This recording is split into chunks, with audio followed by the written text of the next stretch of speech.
Ladies and gentlemen, would you please rise for the playing of the Sibling Rivalry Baseball Podcast. And here's your host, Jana, and her big brother, Jeff.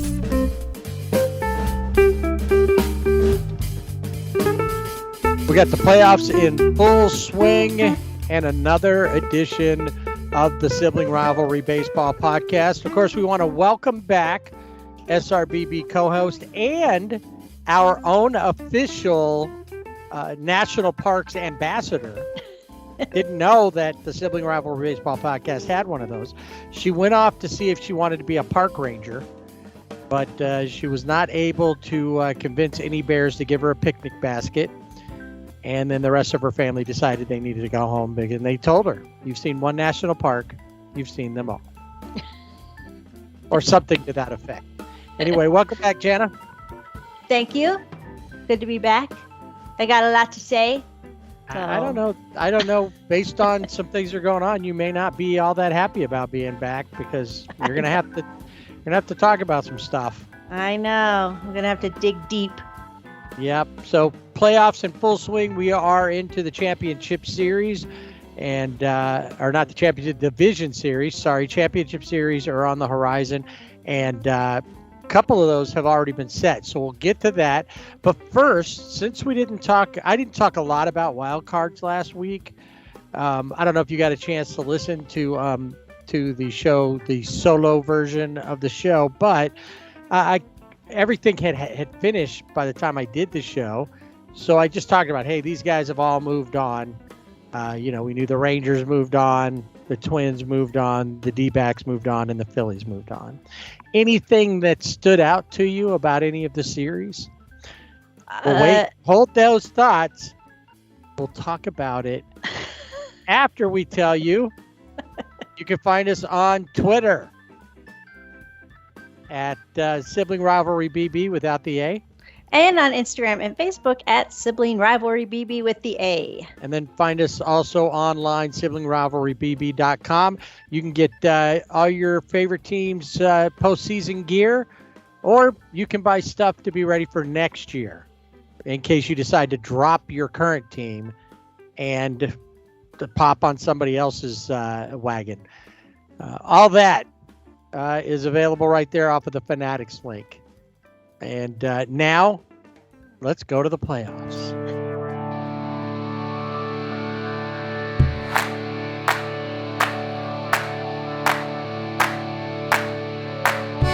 All right, so like I said, the wild cards were quick. Blink, you missed it. Yeah, all of them. What did you see?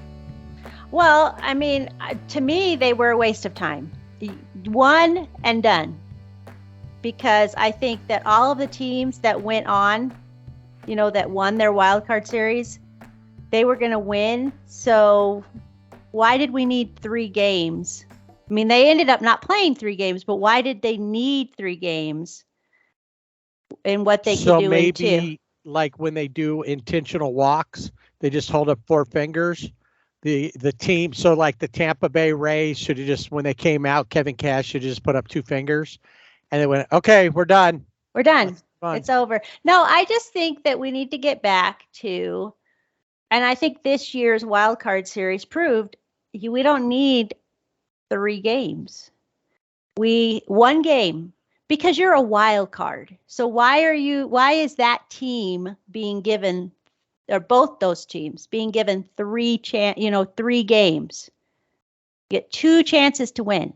Well, we know what the answer is. Right. It's revenue. It's more money. I get that. But it's boring when you have all 4 wild cards end in 2 games. Yeah. And you would think that wouldn't have been the case. It's not as if Tampa Bay doesn't have anybody and they just kind of slipped in there. Yeah. I mean, they had a better record than the Blue Jays. They had a better record than the Twins. They had a better record than the Rangers. Right.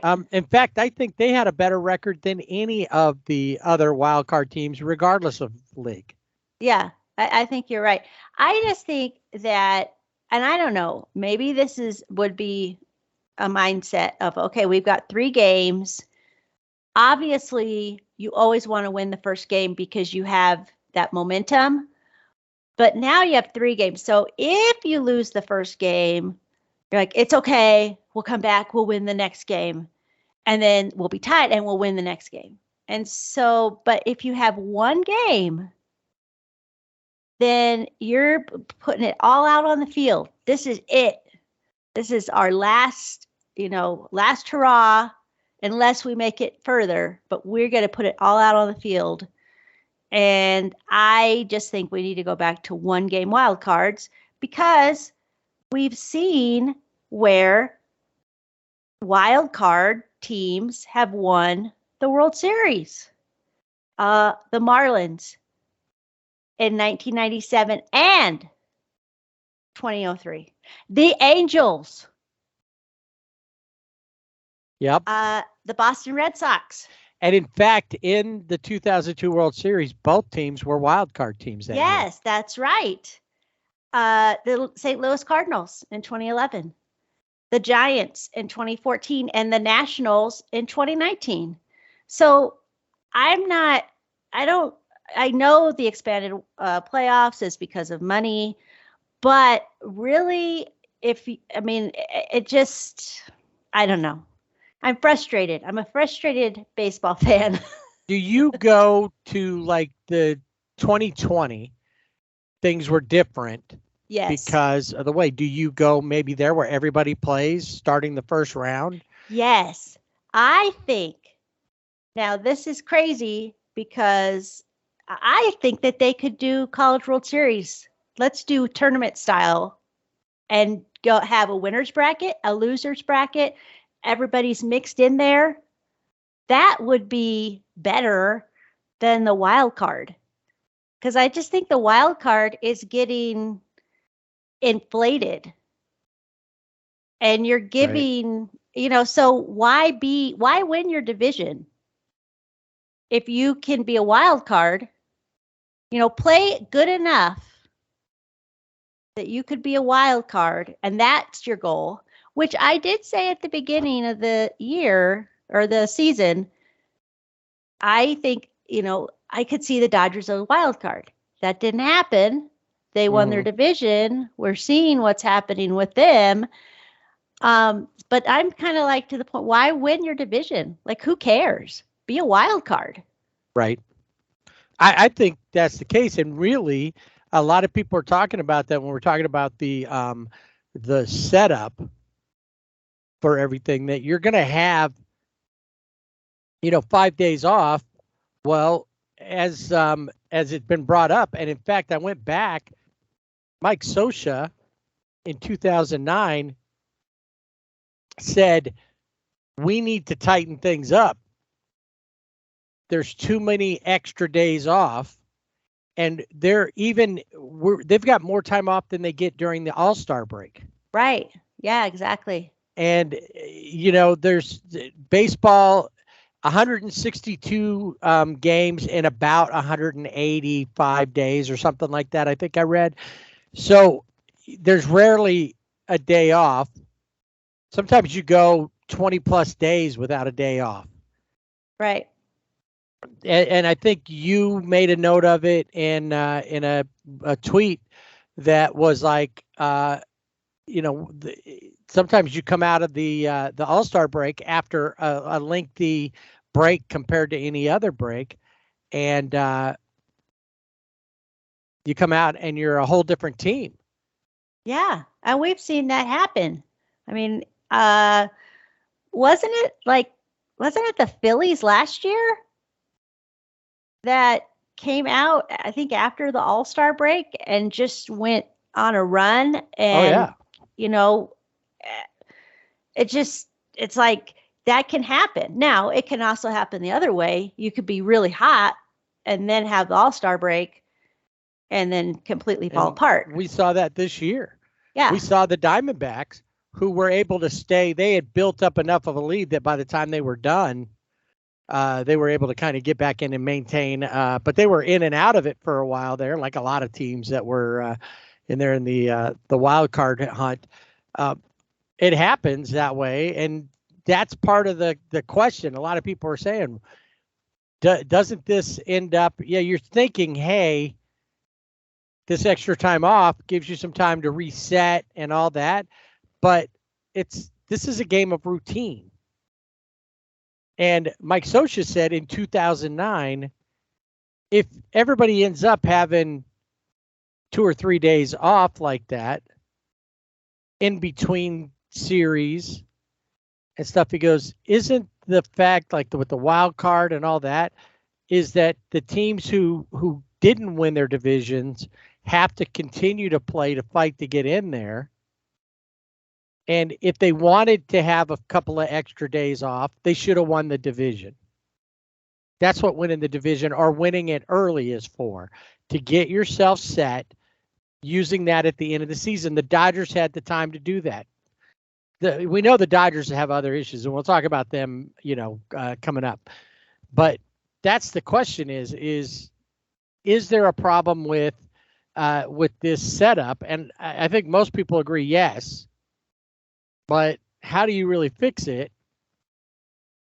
Maybe some of the ways that you just brought up, but that's the question. One of the things, Ken Rosenthal wrote an article in The Athletic, and he talked about, different things, but mentioned the Korean baseball league, or the KBO, and they have something similar, but the teams that have a bye are automatically up 1-0. Right. They get the first win, so they only have to win 2 or whatever, 3. Right. So it does put more of, obviously there's pressure on both teams to win, but it puts more of it on the team that's coming in to play them to a certain extent, because it's baseball. Anything can happen. So you don't know. You could be up 1-0, and then that's the only, and you never win a game. You were just given that win. I don't know that that's the answer, but I do. That to me is like putting a runner at second base in his innings. It's a ghost win. Right, it is. You got that ghost win. Now, I mean, I get what they're doing. That's a benefit, but I still think every game needs to be played. But they don't need, the wild card teams need to, get in there, get their stuff done, and then move on to deal with the team that's also able to be in there. And a couple days is one thing. 5 doesn't seem to be working. No, it doesn't seem to be. At what are we looking at? 3 of the so we talked about last week what the matchups were going to be.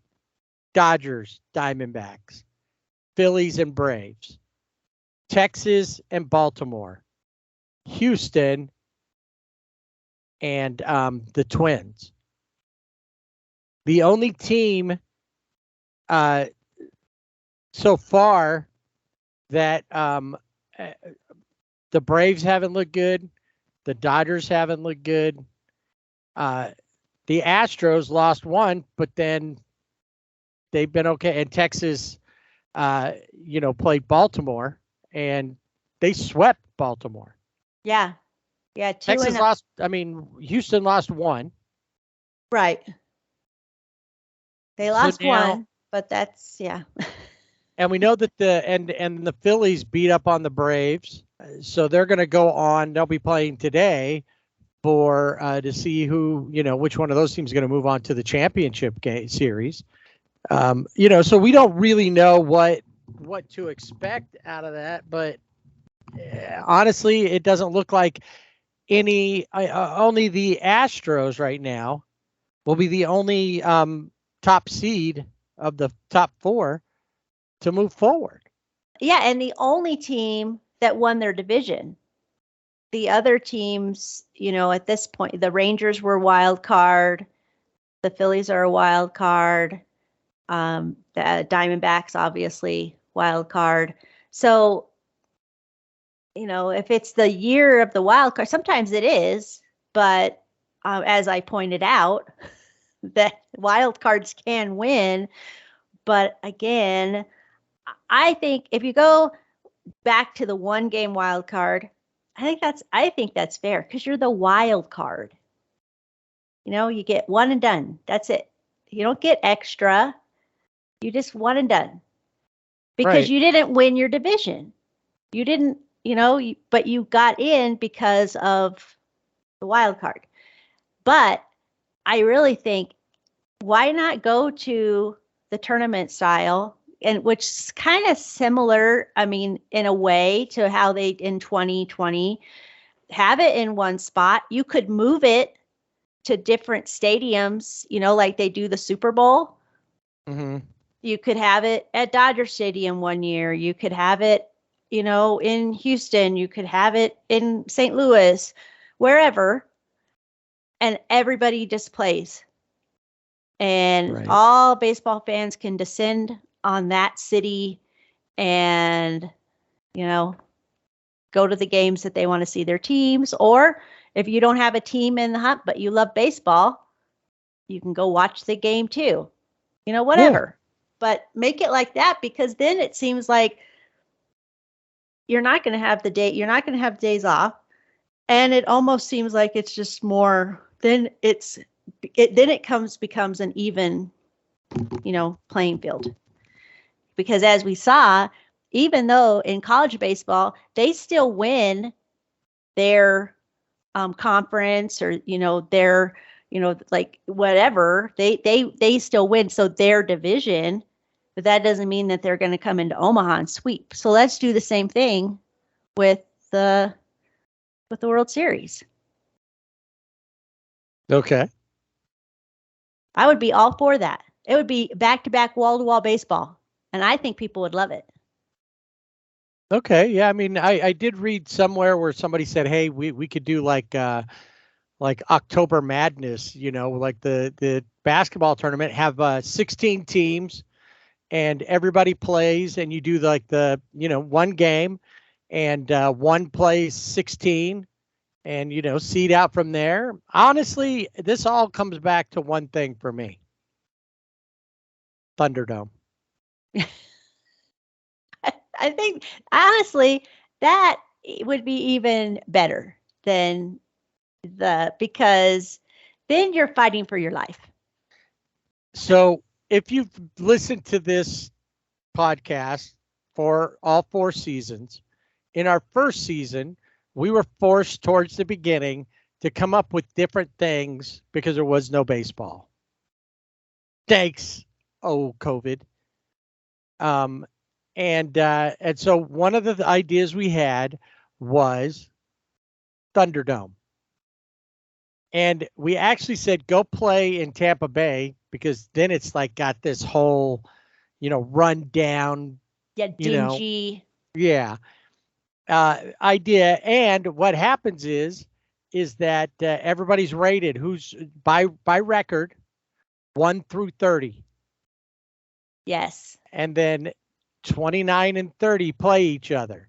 Whoever wins that, it's a doubleheader every day. They move on to play 28.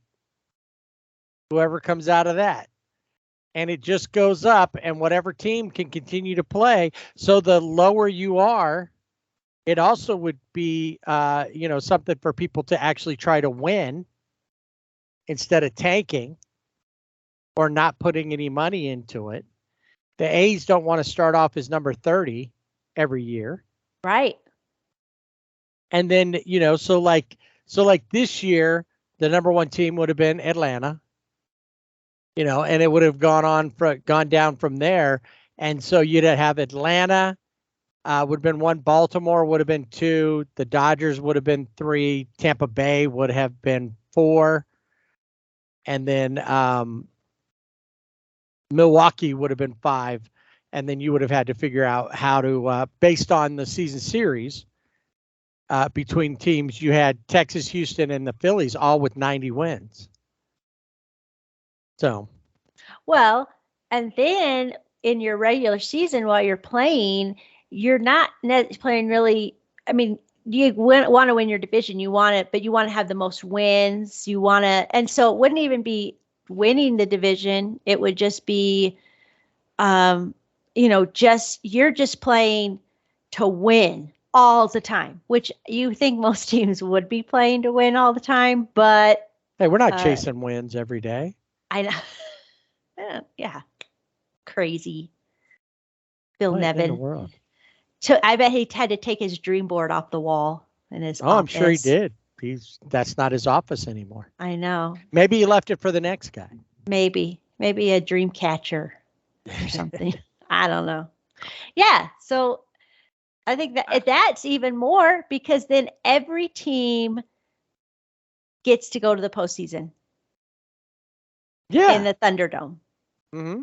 And imagine then, similar team. But if you've got to play 2 games every single day, the weaker teams will eventually fall out.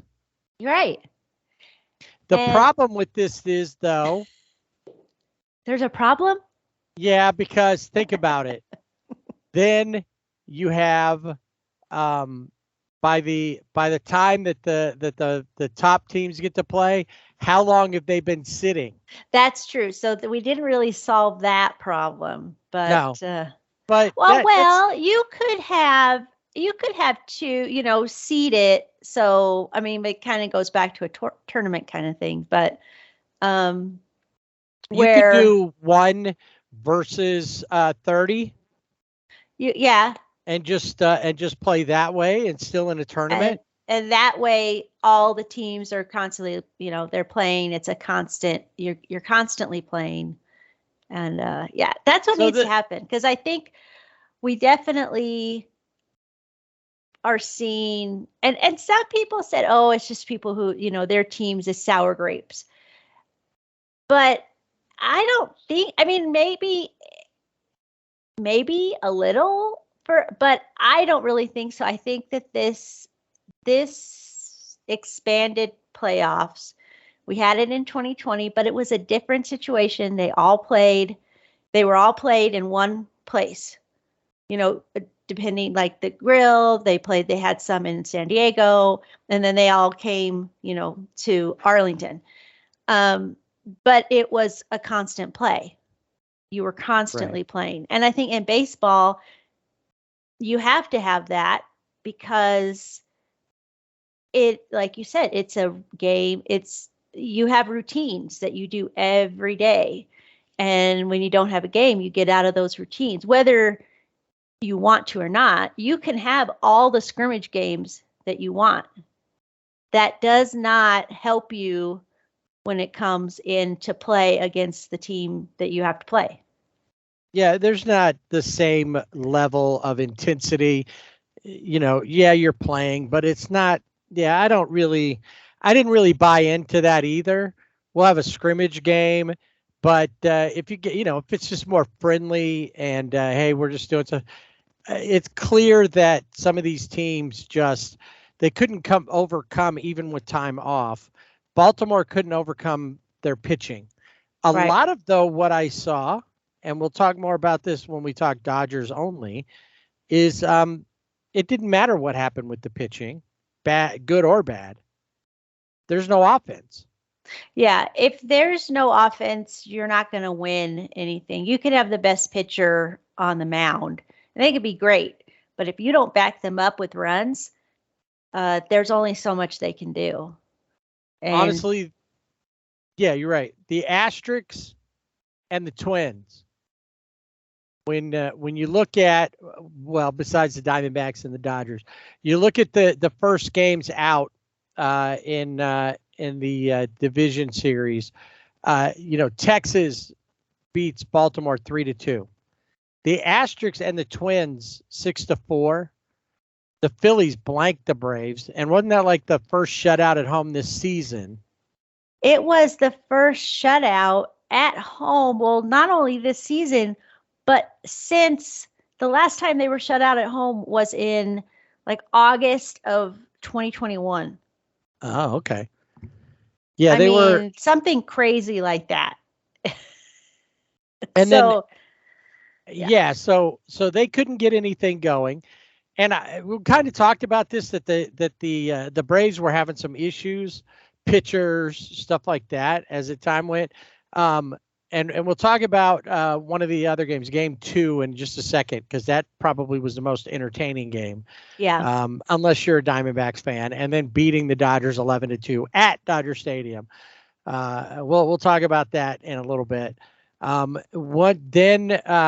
And then this is a stupid scheduling thing. In order to have them play on alternate days, everybody played on Saturday for the division series, and then the National League took Sunday off, Right. and that was American League Day, and then the National League started. So there's not only had you been off for 5 days, then you get one game and you get another day off. There's no way to get into any kind of a routine. I think that would have helped. Yes. Yeah, no rhythm at all. Games, the second games, Minnesota would come back and beat the Asterisks, and that was kind of a surprise because it felt like Houston was just going to walk all over them, the way even game 1 felt, even as close as it seemed. And the Rangers started out strong, stayed strong, and if it wasn't for a late game home run in the Orioles Rangers game, they would have lost like 11-5. Instead, they're able to get to 11-8, and a little glimmer of hope. But see, that's the thing. With the Orioles and Rangers, the Orioles get swept, and everybody goes, okay, but Orioles, you weren't really supposed to be there this year. You got a young team. You're still coming up. You got there a year earlier than expected. And I'm like, I don't care. If you make the playoffs, it doesn't matter whether you should be there or shouldn't be there. You made it, and you make the most of it. You can't say, well, but see, that's the thing. We're like an excuse machine in this world. Yes. And we make excuses for everything. It's not just in baseball, but we want to excuse them and give them a break. Well, the reason they lost is that they're not quite ready. And you know what? The Rangers are a more veteran team. They are. But that doesn't there's no excuse why that they shouldn't have been ready. If they can win 101 games during the regular season, but I think we're seeing across the board that there's a lot of teams that weren't built, that term built for the playoffs. There's a lot of teams that are not. Right. And the same thing, you can go back to, well, you were a rookie, you got a lot of rookies on your team, probably have the American rookie on your team, and Gunnar Henderson. But the same thing could be said for, and I use the Dodgers.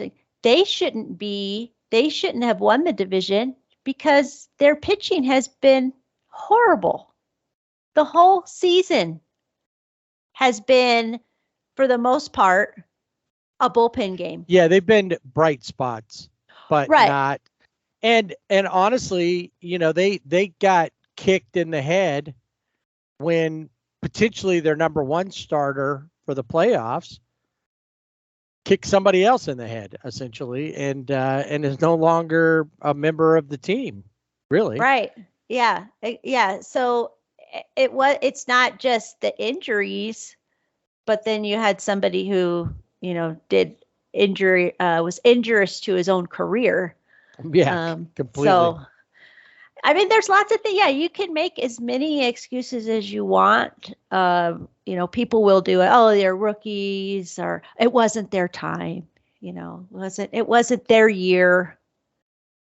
But this could be the only year, that they make it to the playoffs for the next couple of years. Maybe they don't make it again. And as we've seen, because there were a lot of players from this year's Angels that we thought, based on last year's performance, that really puts them in a position to get even better. And that's really going to put the Angels into a playoff contender position. Right. But a lot of those guys that we were thinking were going to do better all regressed. Yeah. And that could happen. Gunnar Henderson next year may hit 208. Yeah. You just don't know what's going to happen. I mean, he might get a case of the yips. You could have something. I mean, you don't want any of this to happen to any of the players, but a good example would be you're in spring training. Look what happened to Gavin Lux, out for the entire season. Or now, even early in the season, have an injury, anything that caused that, somebody that you were expecting to contribute. I mean, we don't know what he would have done. No, we don't. If it had been Freddie Freeman, we probably could really, or Mookie Betts. Yeah. But I'll save that until we get to the Dodger segment. But no, I mean, you're right, because you look at, and again, using the Dodgers as my frame of reference, Dustin May. He came back from Tommy John surgery and looked really good, and then had to have another Tommy John surgery. So you just never know what's going to happen. So if your team is in the playoffs, you have to make the most. You have to make the most. I'm not saying that the Orioles didn't make the most of it, but it just, for whatever reason, they just were, outmatched, and by the Rangers, who are a more veteran team. You have guys like Corey Seager, and they've won a World Series, and other guys that have been in the postseason many times. So I don't know, and I think too a good example of players who play really well during the season, and then they get to the postseason, and they forgot how to play baseball. Yeah, they hit 600 during the regular season, and they hit $1.50 in the. I don't know, what is that about. It's a good question. Happened? So, Game 2 of the Braves Phillies, the Braves were able to walk away with a win, mostly because of a great play by last year's Rookie of the Year, Michael Harris II. And while some people are, saying, well, that wasn't an error or a base running error, other people are saying, why would you do that? So the deal is he catches a ball that everybody, all the Phillies base runners thought was going to drop. Yeah. And Bryce Harper had been on first, and Bryce Harper was I think rounding second. He was going to try to score on that ball. He had to run most of the way back around to get back to first base. And of course they were able to, due to a heads up play. And I don't remember who it was that grabbed it. I think it was Bryson Stott was there in the infield, and he was smart enough when the ball got away, came in more towards the pitcher's mound, like the Harris was throwing it, and it seemed like it was going more towards home plate. Turns around and throws to Stott. Alertly picks it up, throws to first. They double off. Not Stott. I'm sorry. Yeah, that's the other team. Riley. That's Riley. That's, I don't know why I was Austin thinking. Riley. Austin Riley picks it up. Yeah, no, Stott was out there helping the Braves out, apparently. That's right. Austin Riley. That's exactly that it. would be something while you're playing the playoff game, just because it's crazy anyway. And let's just go off the tracks. They get to pick, each team gets to pick one player and from the team. And, so Braves pick Bryson Stott. I mean, I don't know why they'd pick him, but, who knows? And Phillies pick Ronald Acuna Jr. They have to play for the opposite team in the game. Interesting. I think if the series is tied up for the last game, for the tiebreaker of the series, you have to do that. Okay. I like that, because then are you going to play because you're a ball player and you're going to, are you going to strike out Are you going to drop the A ball? lot of errors. Yeah. Are you going to try to sabotage it, or will your pride, or are step you up? going to, yeah, right. Ronald Acuna Jr. helps the Phillies, whatever. Right. Yeah, that would be crazy. Bryce Harper pushes the Braves into the World Series. That would suck if you did that. But if he had like if the you were game-winning that, hit. yeah, but you get to go, I think then, contracts and all that. No, I don't think so. I think it's Just then one you and done. kind of take away. That's one and done. One and done. Anyway, so because of that, the Braves were able to hold on and win that game 5-4 in game 2. Game 3 they went to and another day off. Another day They off. They played a game, a day off. Played a game, a day off. Yeah. And then Braves and Phillies go to Philadelphia, and the Braves or the Phillies picked up the victory. That was last night? Picked up the victory, so they're one win away from going back to the championship series. Right. And we'll see whether they're playing the D-backs or if they're just waiting around. Well, so I think the Phillies are, I think, a team that maybe you could do like an examination of, because they didn't win their division. They were in the postseason last year. We saw where they got to. They got to the World Series. They lost, but they got there. They were wild card. They're a wild card this year. So is Philadelphia building their team not necessarily to win the division, although I'm sure that's a goal, maybe, but are they okay? It may not be, but are they okay with just, we're going to be a wild card and we're going to come in and it fits Philly because they're scrappy. All Philadelphia Phillies teams I have always remembered have always been scrappy. Yeah. And that's just how they're built. And now you've got a team that's, you look at Kyle Schwarber. He has he had like 40 some odd home runs and the same number of singles. It's like, yeah, it just, and to like 200 strikeouts. Right. So, but they're just hitting leadoff. But they're scrappy, which goes along with Nick Castellanos, who thinks, Scooby-Doo is a superhero.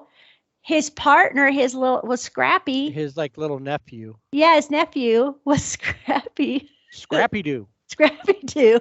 So that's just the Phillies. So I wonder, their makeup, what would it be like if they won the division? Would they go as far? Or are they built to be a wild card a team? What is, I agree with that. What is the motivation to win the division? To me, there is nothing. So, you tell me, the teams that you mentioned earlier that have won, when we talk about 2002, just because that is always my favorite one. Yeah. But in the wild card era, any team that makes it, if they win the World Series, does anybody say asterisk next to them, wild card World Series winner? Yeah, no. No, they're just World Series winner. Right.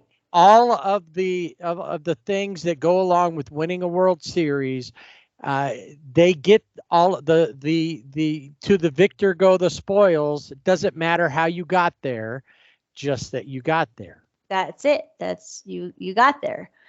You're not going to have, a little note, like you said, by their name, because they did what they needed to do. They won their games and they made it through. But again, I will say, I still think it should just be one game. I don't think you need a 3-game series for the wild card. I think this year especially proves that. Because a lot of people were excited, like, there's 3 days of baseball. Because why wouldn't you think that when you have the teams, the Rays should have at least won one, right? Right. I think that that a lot of the problems with some of this scheduling stuff stems also from the the TV partners. Yes. They don't want games, say, on a Saturday because it's a low viewership day. But you know what? I think that that's garbage, because people who want to watch playoff baseball are going to watch whatever day it's on. Yeah. But what I think should happen is if, like in this case, every single wild card ended up being a 2-game set. So they played Tuesday and Wednesday. I know everything started on Saturday. Should have started on Friday. Mm-hmm. Or better yet, should have started on Thursday. You can slide it up. If no games take place, if everybody wins on Wednesday, everybody plays on then the next series starts the next day. So there's not as long of a layoff for the bye teams. Right. Those guys have to keep playing one after another to go, and now they're seeing a whole new team. The other thing that I don't think in the big picture, I don't think it matters, because you should be able to beat any team if you're going to be a top seed. Right. And I don't know that if, as a Dodger fan, that I would want to see Philadelphia any more than I want to see the D-backs based on history. Yeah. But once that's done, it shouldn't just be, okay, this is the way our little chart goes, and that's how it's going to work. It should be whoever wins of the 2 wild card games, regardless of length, the lowest seed plays number 1. The D-backs should be playing the Braves. Right. Yeah, they do need to reseed. That's the other thing that definitely needs to happen. I think you need to because honestly, when I saw it was the Diamondbacks and the Brewers, I would have rather have seen the Brewers. Even if I have to look at Craig Counsell, who looks constipated all the time. He has that look on his face like he's having issues. I'd rather see that than the Diamondbacks, just because the Dodgers play them.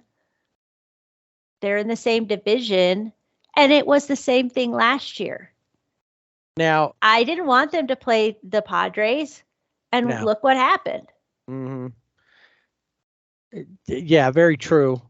And look what's happening too much now. Familiarity. Right. There. And what's interesting is the way that they fell out in the American League, it actually worked out. Baltimore was the number 1 seed. They got the lowest seed remaining in Texas. Right. Whereas Houston was the number 2 seed, and they got the Twins, who was the number 3 seed. So that worked out right. The other thing that I think is, and I guess it doesn't really matter, but the fact that the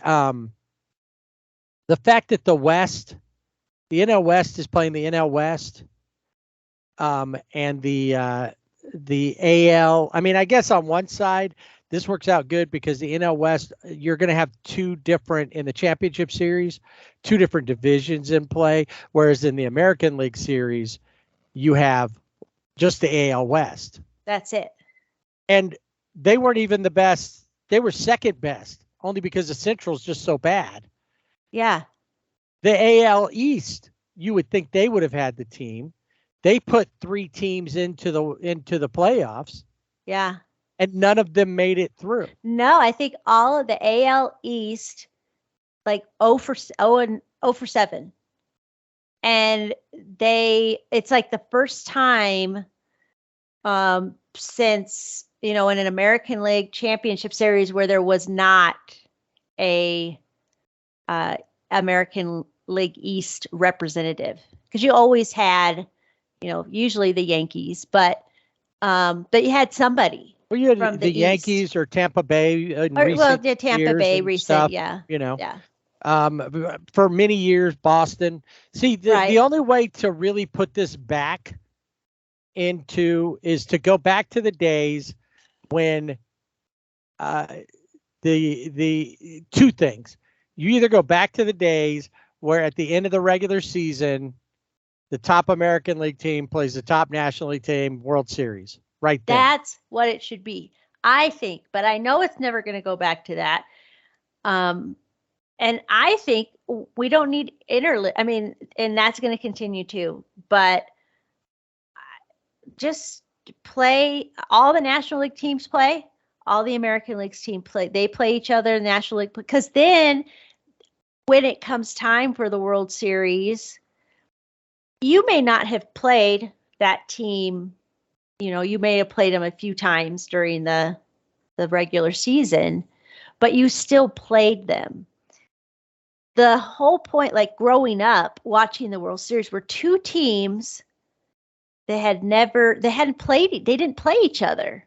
So It was a brand new series. You didn't know what was going to happen. And old school me would love that. Now, when I was growing up, more like when I was younger and watching baseball, the playoffs at that point had become, you had an AL East division, AL West division. National League had the same thing. Right. And then at the end of the season, the two top teams in each division would play each other.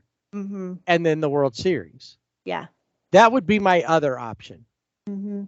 They set up in the NBA, when it comes playoff time, Western Conference, Eastern Conference. Even though there's other divisions, when it comes time for that, who's the number one seed out of the West? They haven't been lately, but say the Lakers. Okay. Celtics. Yeah. In the East or whatever. They're number one, so they're going to play, whatever the number 8 seed, I think. And back and forth like that. It doesn't matter how they were in the Pacific Division. It just matters they had the very best record, and now in the Western Conference, that's how they're going to play. Mm-hmm. You almost don't even need to break it down into the 4 divisions. So, there's something to be said about, now, because all you want is revenue, it becomes kind of convoluted. And, mm-hmm. If you're going to do stuff like that, then like you said, let's have a tournament style. You play the first set of games. Just in fact, do it just like the College World Series. Of course, there's not as many teams, so it doesn't take as much. But set up regionals. 4 different regionals. Which is kind of how the 2020 season was set up that way. And or you play like that year. It was like the first round you played at home. Right. The rest were played at a central location, and then everything else. There was no need for a day off.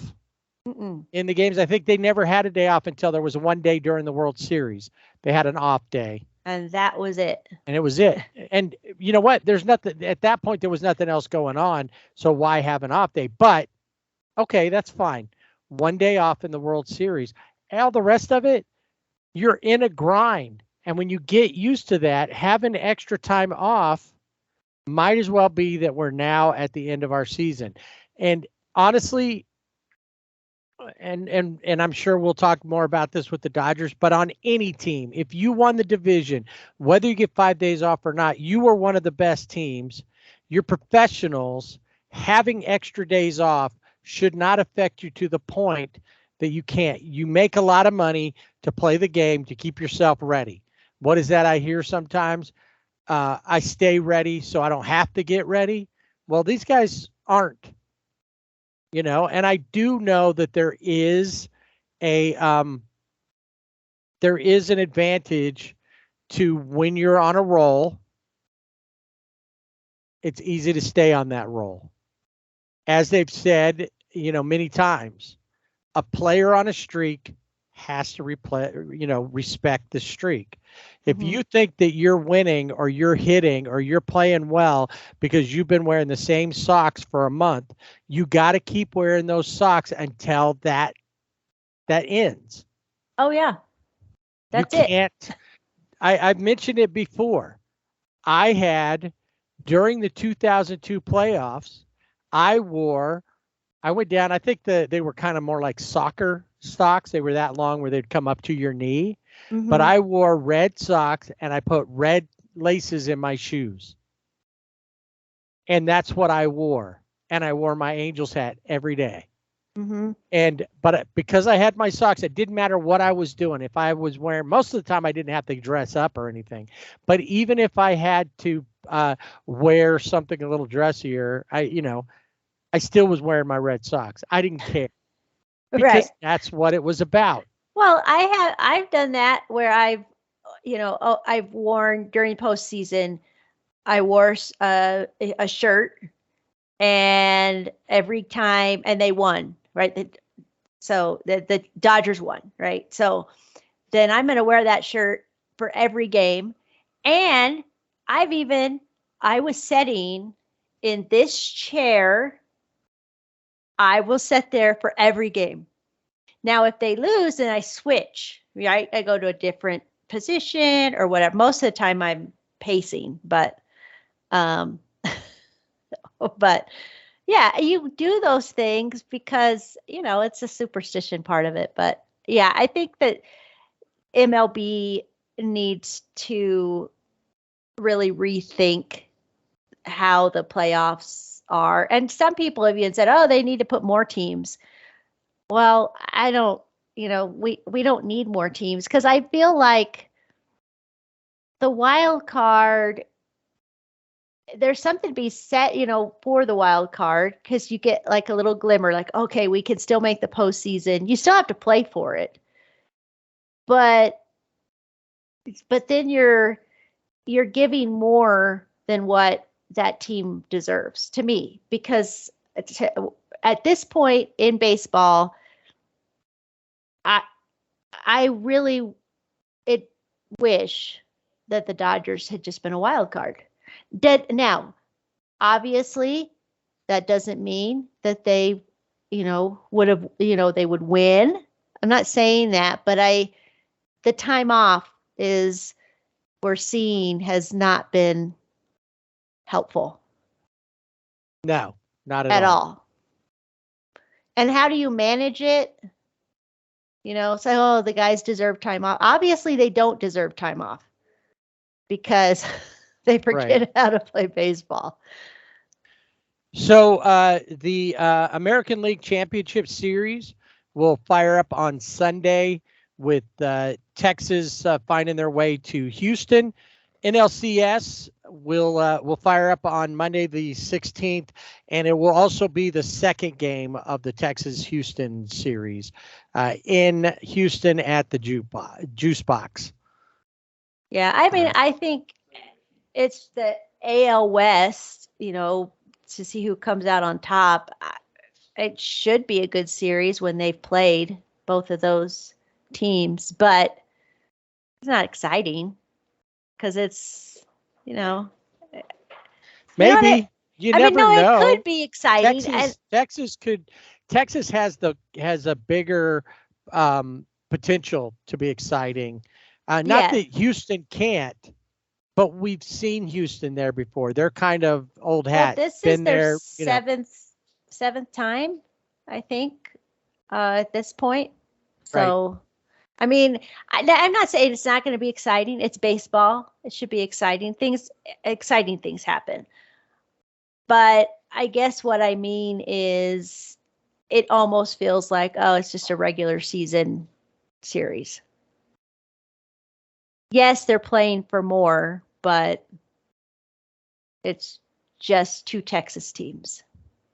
And so a lot of people will turn that off and watch, football. And hockey just started. You got that. Maybe you shorten. Now, I mean, this has also been thrown out there, but I throw this out there. You shorten the season. You play September postseason. Now, yes, there's football, but you're not getting overshadowed. Then you have Mr. September instead of Mr. October. I don't know. Just things swirling in my head. It's time for Dodger baseball. And as you can tell by the way that this show has been going so far, the Dodgers aren't looking good. If you've been paying attention, you already know this. Yeah. Here we are into the division series. 2 teams that know each other. The first 2 games with pitchers versus the Dodgers that are over versus the Dodgers with high ERAs in Merrill Kelly and Zach Gallen. And yikes is all I can say. Now, that doesn't mean, we're not going to give everything away yet. But we are going to talk about what's been going on with the Dodgers in this series. And I'm pretty sure that you may not hear much of me during this particular segment because I think somebody's got a soapbox and has I don't even think she had to write down her rant.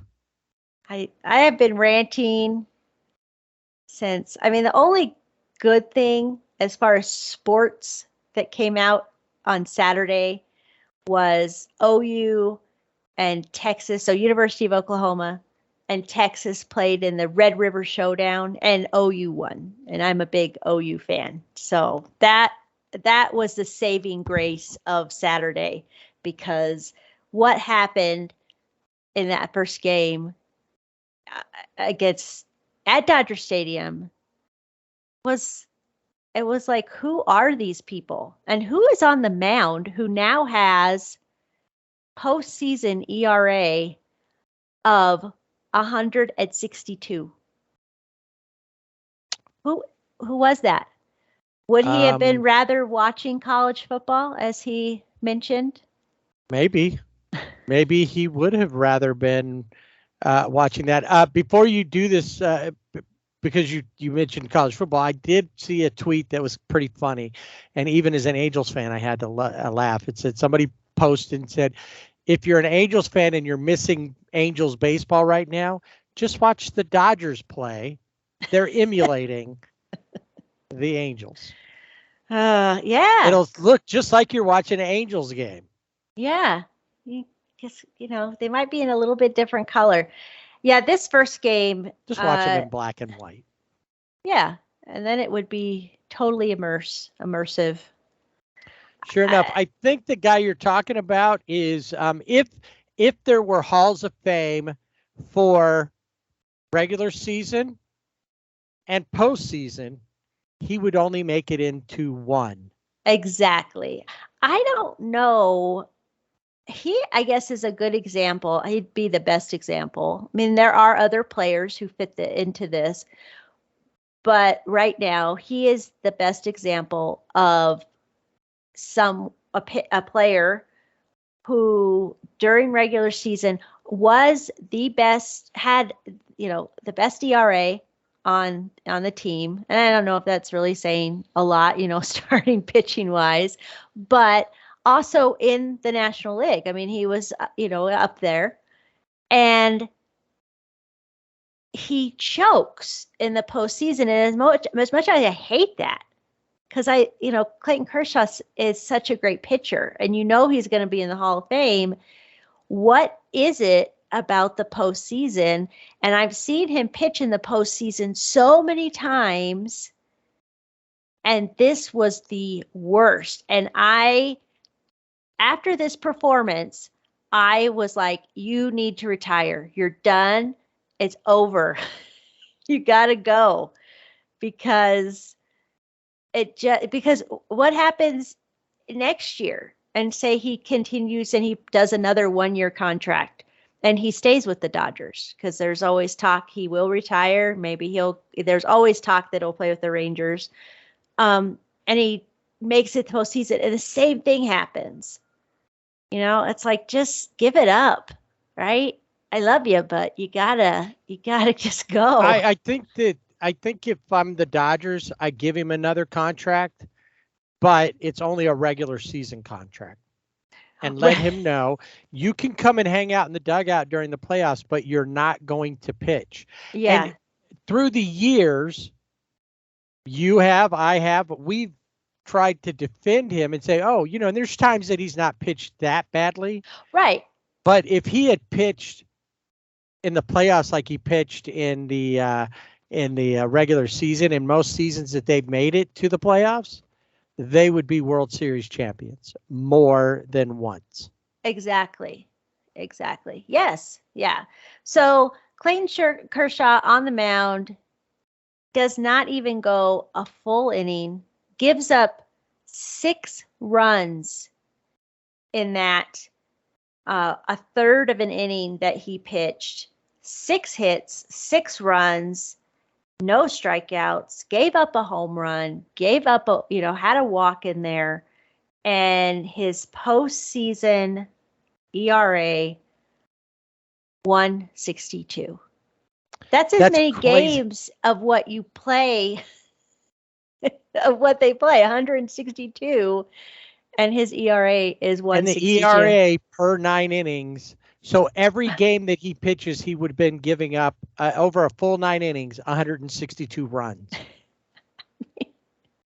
I mean, that's how bad that is. It's just amazing how just totally bad that is. It's bad. So already you had Merrill Kelly, who had never beat the Dodgers, never pitched well against them. He comes in and it already has a 6-run lead. As a pitcher, that makes you feel good, for one thing. And it gives you and I think it kind of maybe gives you a little bit of, you can relax a little bit. Yeah, I mean, you're not as tight. You're relaxed. You're a little looser, because you don't have to worry about constantly hitting a spot.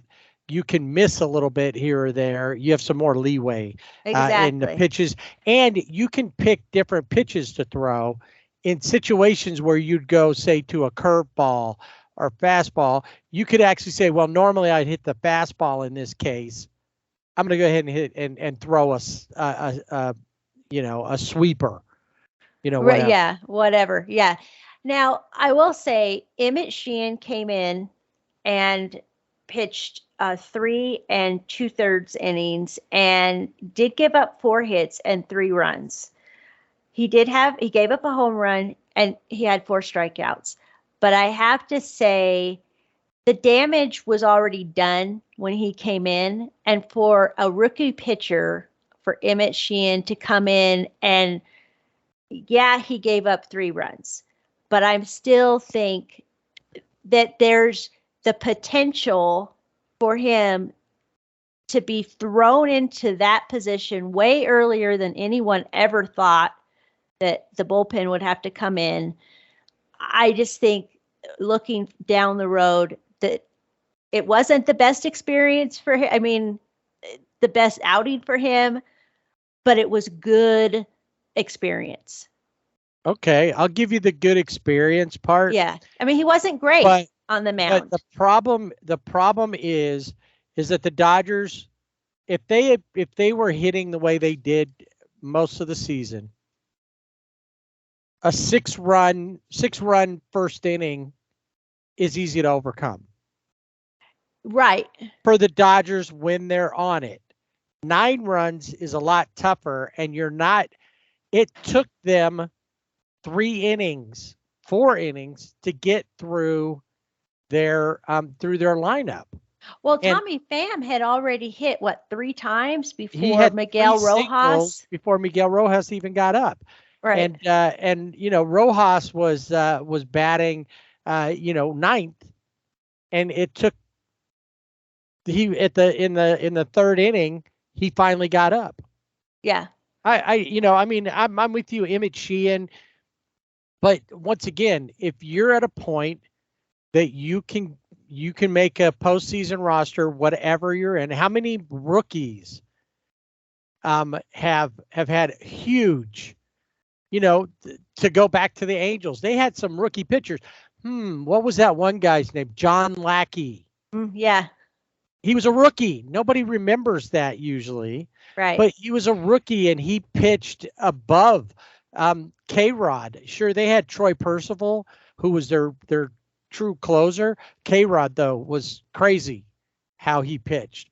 So there's guys. It's not as if the problem with what was going on was by that time, after the 6 runs, it felt like they scored 162 runs. It did. Because it was off of Clayton.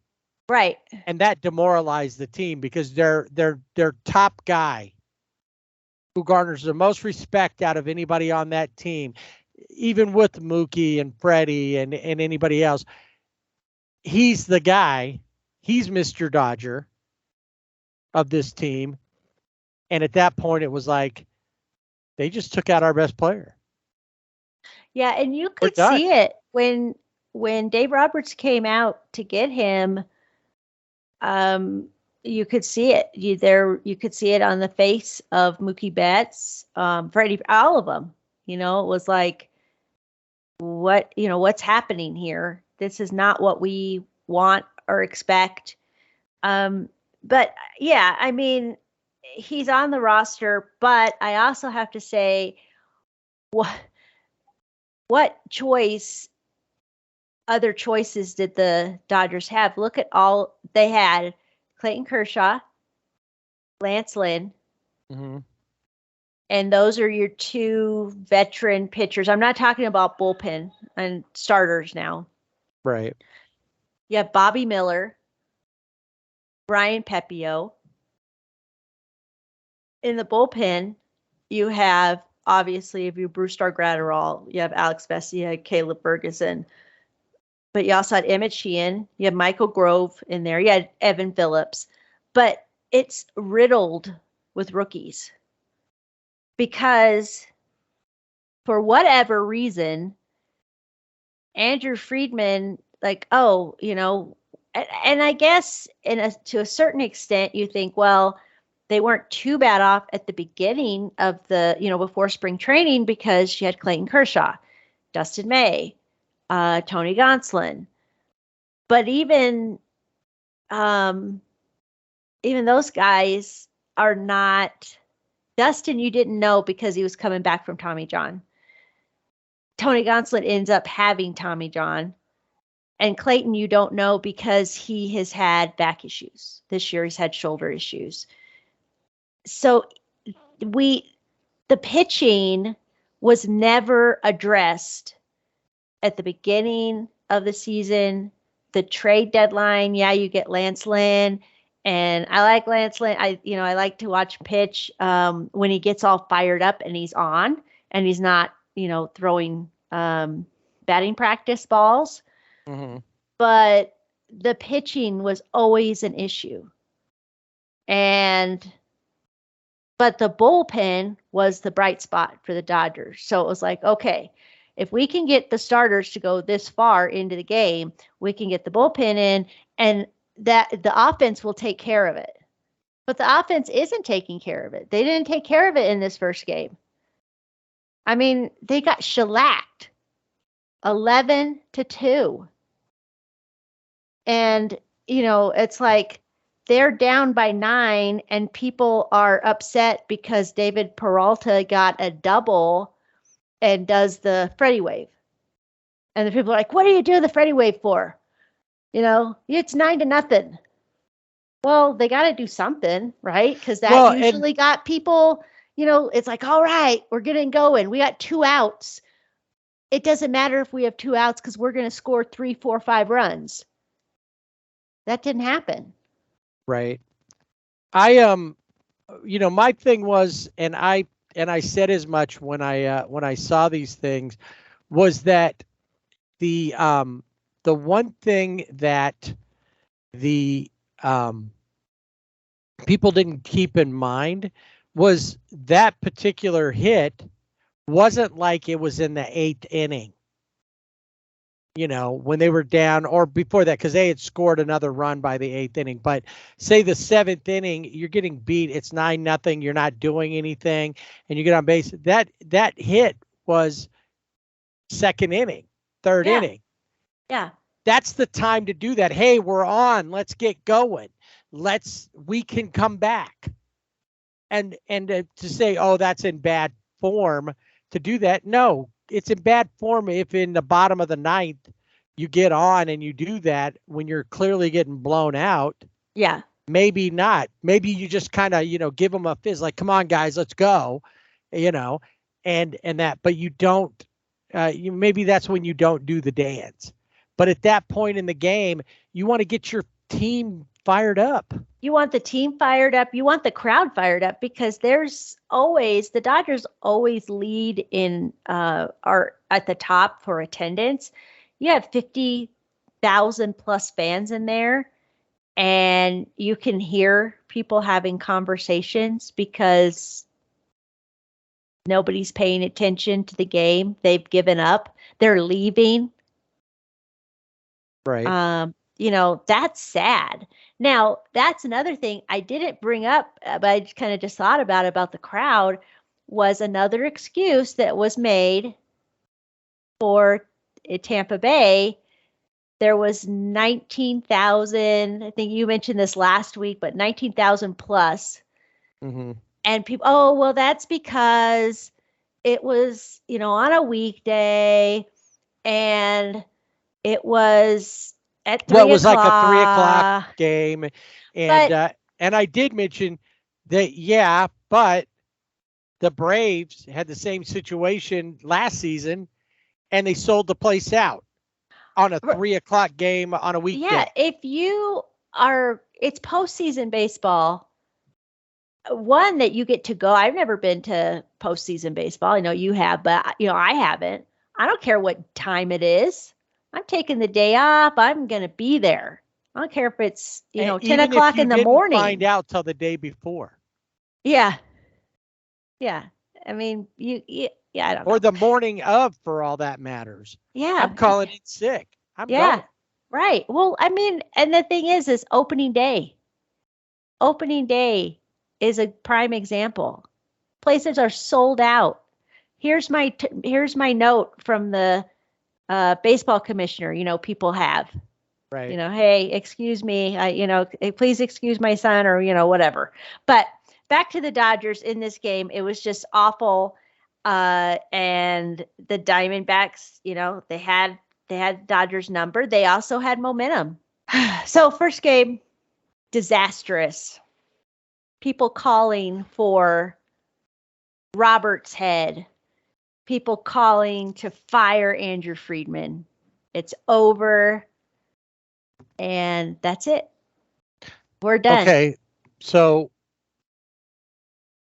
is that fair? No. Why not? Absolutely not. Well, I think, no, I don't know. Backtrack. Let me think. Is it fair? Yeah. Okay. It is fair for anybody to say that, because Friedman didn't make the moves I think that he should have made. And now it's not paying off. His non-movement isn't working out. Right. However, I know he's not going to be fired, so why get all worked up and say he needs to be fired? Because that's what sports is all about. That's true. But do you believe that it would be, that whether it's a knee-jerk reaction, or do you think it's something that should be seriously considered? To be honest, and I hadn't really thought a lot too much about this, because, I think, well, he's probably not going to be fired. However, we just saw, and he was a manager, but Gabe Kapler was let go. He was fired because he didn't get his team to where, to playoffs, World Series, anything in the, 4 years that he was there. Andrew Friedman has been with the Dodgers for how long? A lot of years. Right? And yes, they've been to the postseason 10 times in a row, or 11 times, 10 division winners. Mm-hmm. Has won one World Series in that time. And a lot of people would say, oh, but it was abbreviated season. It deserves a little note by that win. Maybe it is time for a front office shakeup in the Dodgers, because he's not the whiz that, the Tampa Bay guy, right? That anymore. Maybe he's complacent. He's become too complacent in his role. And there needs to be a front office shakeup for the Dodgers. And to me, Dave Roberts as the manager, there were a lot of times where I thought he needs to go. But after reading Joe Maddon's book, I feel like I can say I know that not all of the decisions that is happening on the field are his decisions. That he's not purely running the game. So right. I don't know that because he's a good manager. And when you manage, it's not just managing the game, it's managing your players. And I think that is a lot when you have a good clubhouse.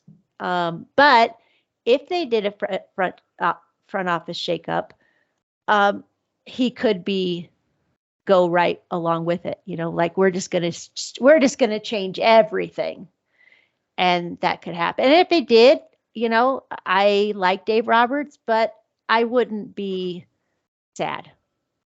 All right. Well, I think, and the reason I bring it up, how many World Series did we say they've won out of 11 trips to the playoffs? Right. One. That's it. I think that if they were going to make a change, Dave Roberts is the first one to go because it's always the manager. But I think that the only reason you hold on to Andrew Friedman is because he has done a good job of building up your farm system, and he's done a good job overall of building a team. But if your end goal is to win a World Series, neither of these guys know how to do that. Whatever Dave Roberts is supposed to be doing as far as the management roles, he's great during the regular season, but he's not a postseason manager. And by now he should be. There's no reason why. Well versed. There's no reason why after 2 games into the playoffs, Mookie and Freddie are 1 for 13. Yeah. And it was a squib, a little infield hit that Freddie luckily got on base with, or they'd be 0 for 14 or 0 for 13. Right. He had to slide into first. Yeah. And so that's the thing that really, I think that's the accountability. They're not accountable. They we made the playoffs again, but did you go to the World Series? And maybe what you were saying was the Giants didn't make it to a World Series, but Kapler did go to the playoffs. Yeah, no, and I did. He had a 107-win team. Right. Yeah. That lost to the Dodgers. Right. That's the thing though, and so now he's done. There's talk about even Farhan Zaidi, who is being kept but could be gone. I just don't. I'm not saying they need to be fired. I mean, the team has been successful overall, but if you're going to end up being like every other team that plays, doesn't really, in the end, it doesn't matter how good they were during the regular season, because they're the Oakland A's in the playoffs. They're the Kansas City Royals in the playoffs. They don't win anything. They're over, or they win one here, win one there. But for the most part, they might as well just get swept. Why even show up? Just forfeit the series. Put up your fingers and go, this is a 3-game. Just give them, Dave, just give them the 3. And you can save everybody time and save the fans money that they're spending big dollars to go to these games. The only fans in this case on any of these that would be, with the Dodgers anyway, the Diamondback fans are the only ones that would miss out because they're not going to get to see their team beat up on a rival. Right. But I think that at some point you have to stop. You have to stop and look at it and say, no matter what you do, you never get beyond this point. Yeah. You did it once, and that was under special circumstances. You guys were in the same place for 2 straight series. They played the National League Championship Series and the World Series all in the same stadium. Right. Yeah, I think obviously the Dodgers do have one of the best farm systems in baseball. And so for that, yeah, you can keep him around. He's been with the Dodgers for 8 years. But yeah, Dave Roberts I don't know that he was, even after, whatever happens, that he will be fired. I don't know. We could be surprised. But you're right. It's always the manager that goes first. But it isn't. I think that's sometimes just a knee jerk, reaction. Your team loses that bad, then it's everybody needs to go. But when your team, who overachieved, has two team members, 2 players that will probably be, if not in the top 3, at least in the top 5 of MVP voting. And you've got guys who have, played well through the season, and guys who have the platoon players we've raved about, and they can't win. Where does that fall? Yeah, the players aren't hitting. Why aren't they hitting? What's going on there? Is it just the whole team decided they're going to be in a slump? Maybe the time off didn't help them, but where's that management style? Where's the coaches? Where are they doing to say, hey, we're watching you. We see this is what's going on, and here's what we need to do to fix this. Well, so this is what gets me. The first game, obviously, it was 11-2. You go to the second game, you're like, your Dodgers have to win, and at home, because this is the game, before they move the series to Arizona. So you think, okay, the Dodgers are going to tie this series up.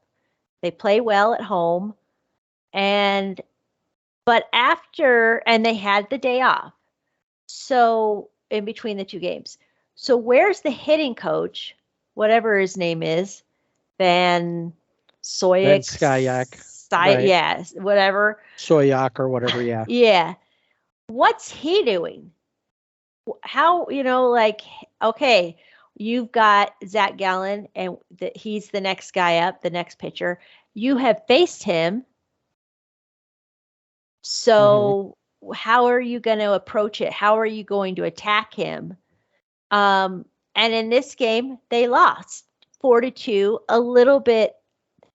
The score is palatable if it's a regular season game, because it's just a regular season game. You're like, it's 4-2, okay. In postseason, you lost. Now you're down 2 games. You have no choice. You have to win in this best of 5 series. You have to win 3 games. And you're not even playing well enough to win 1 game. Right. To even feel like it's competitive, because even though it was 4-2, it never felt competitive. It felt like the Diamondbacks were in control the whole time.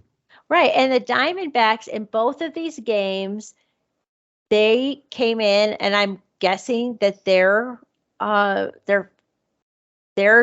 action plan was score early and score often, right? Often, as many times as you can, because then that puts you in control of the game. Mm-hmm. And it helps your pitchers.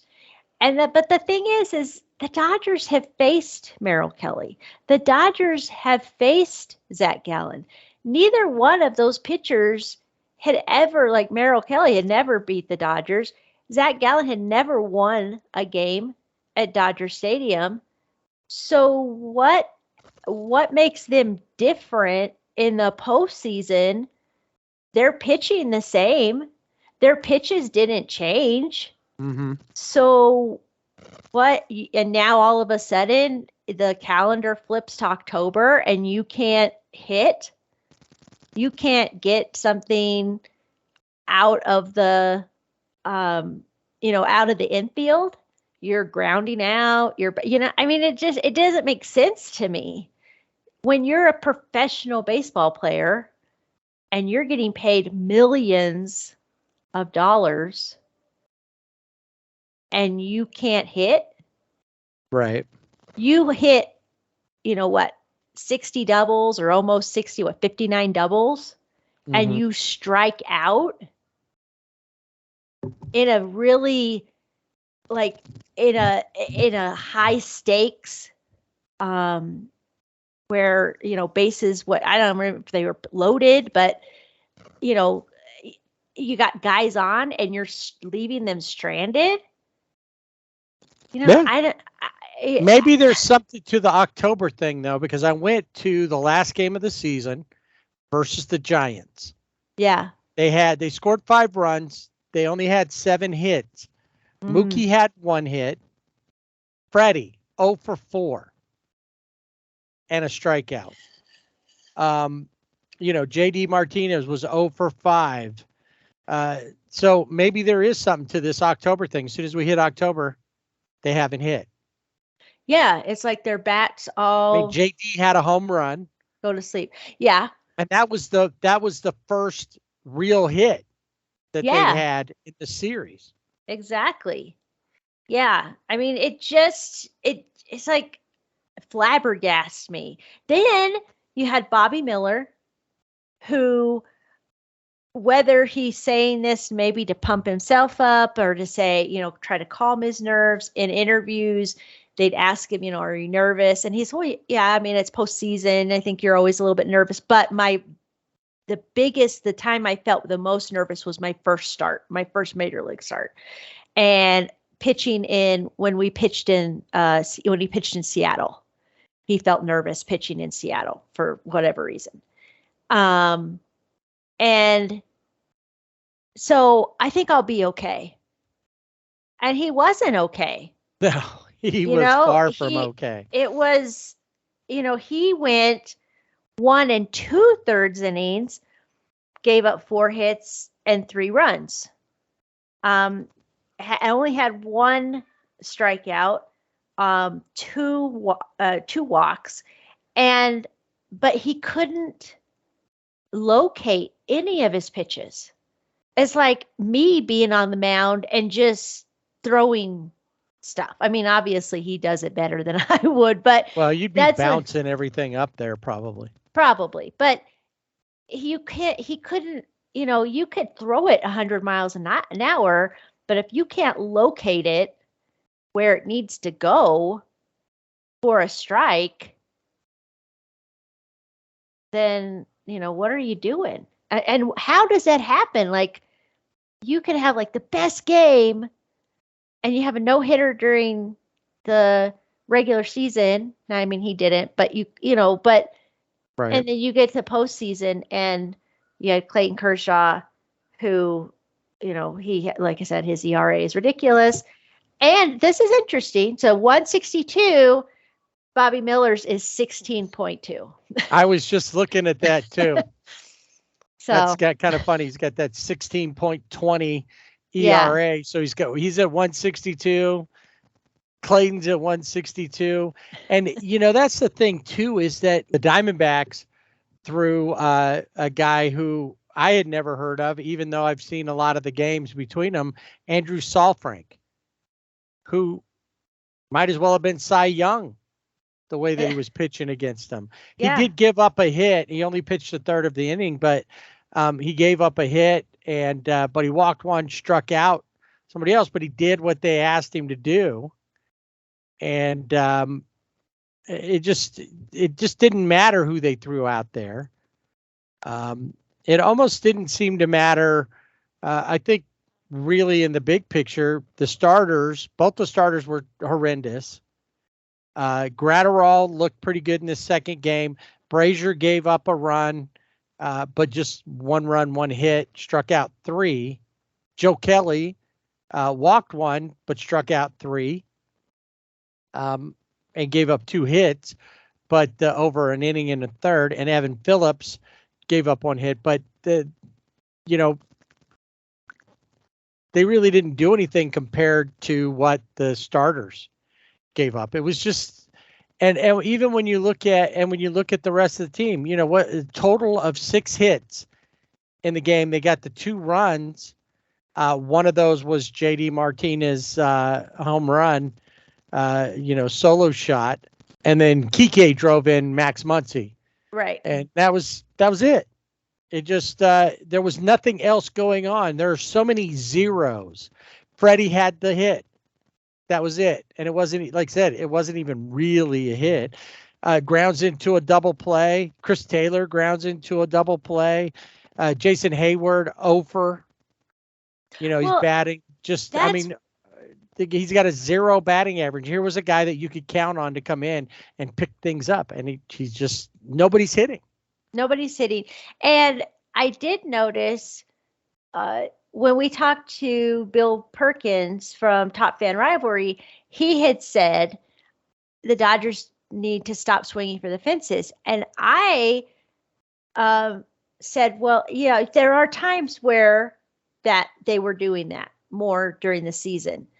But it seemed like there were more games, especially towards the end of the season, where they were playing small ball. They were just getting the singles or a double to get, to win games.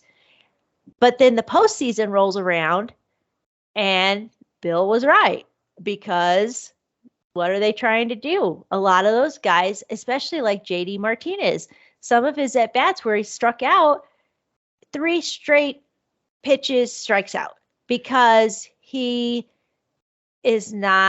trying to hit a home run. Right. I think there's some desperation in that too. Yes. In this playoffs, is that it's like, we got to do something to get things going. Right. But home runs are great. Everybody enjoys a good home run. Hey, chicks take the long ball. But when you're down, I would rather see small ball where you've got guys on base and you get a run, get 2-3 runs, and then you still have guys on base, and then you hit the home run, right? Because then you have capitalized on, you've built up to it. When it's just single home run, yay, we got a run. But that doesn't mean that anything else is going to happen after that. That could be it. That's your one hit, is that home run. That's it. Yeah, it's that's just, solo home runs. That is the thing. It's like, no, we want multiple, we want to get people on base. I mean, if you hit a solo home run, great, but it shouldn't be that's it, the all or nothing thing. You should be hitting, hitting the pitches where they're thrown, going to the opposite field when you need to, or whatever you do. Just try to get on base. And you're never going to score any runs if you're not on base. I understood what Phil Nevin was talking about, that he prefers a strikeout to a double play. I get that. It's 1 out versus 2. The problem is, though, when you get 3 strikeouts, because people are trying to go for the big play, it's like constantly throwing downfield in a football game, trying to throw the bomb every single time so that you get a big play every time. It's not going to happen. Yeah. You got to play in football, in baseball, just like a lot of teams find out in football. You got to play small ball.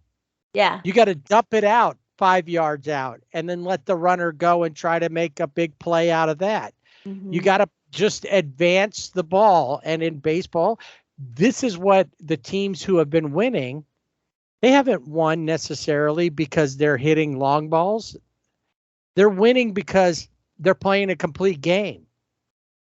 They're taking advantage of their guys on base. They're taking advantage of the chances to move a runner over, and then set it up to score. And when they've got people in scoring position, they're getting the hits they need to move them up. And if it's a home run, so be it. But they're not striking out as much because they're not trying to hit the optimal launch angle and the hardest hit ball ever in StatCast history. Right. When was the last time that you saw on the box score that the team, the one thing that the team was able to do to put them over the top was that they had more hard hit balls than the other team, and that's why they won? Yeah. No. Is that on there anywhere? No, it's not. No, it's runs, hits, and errors.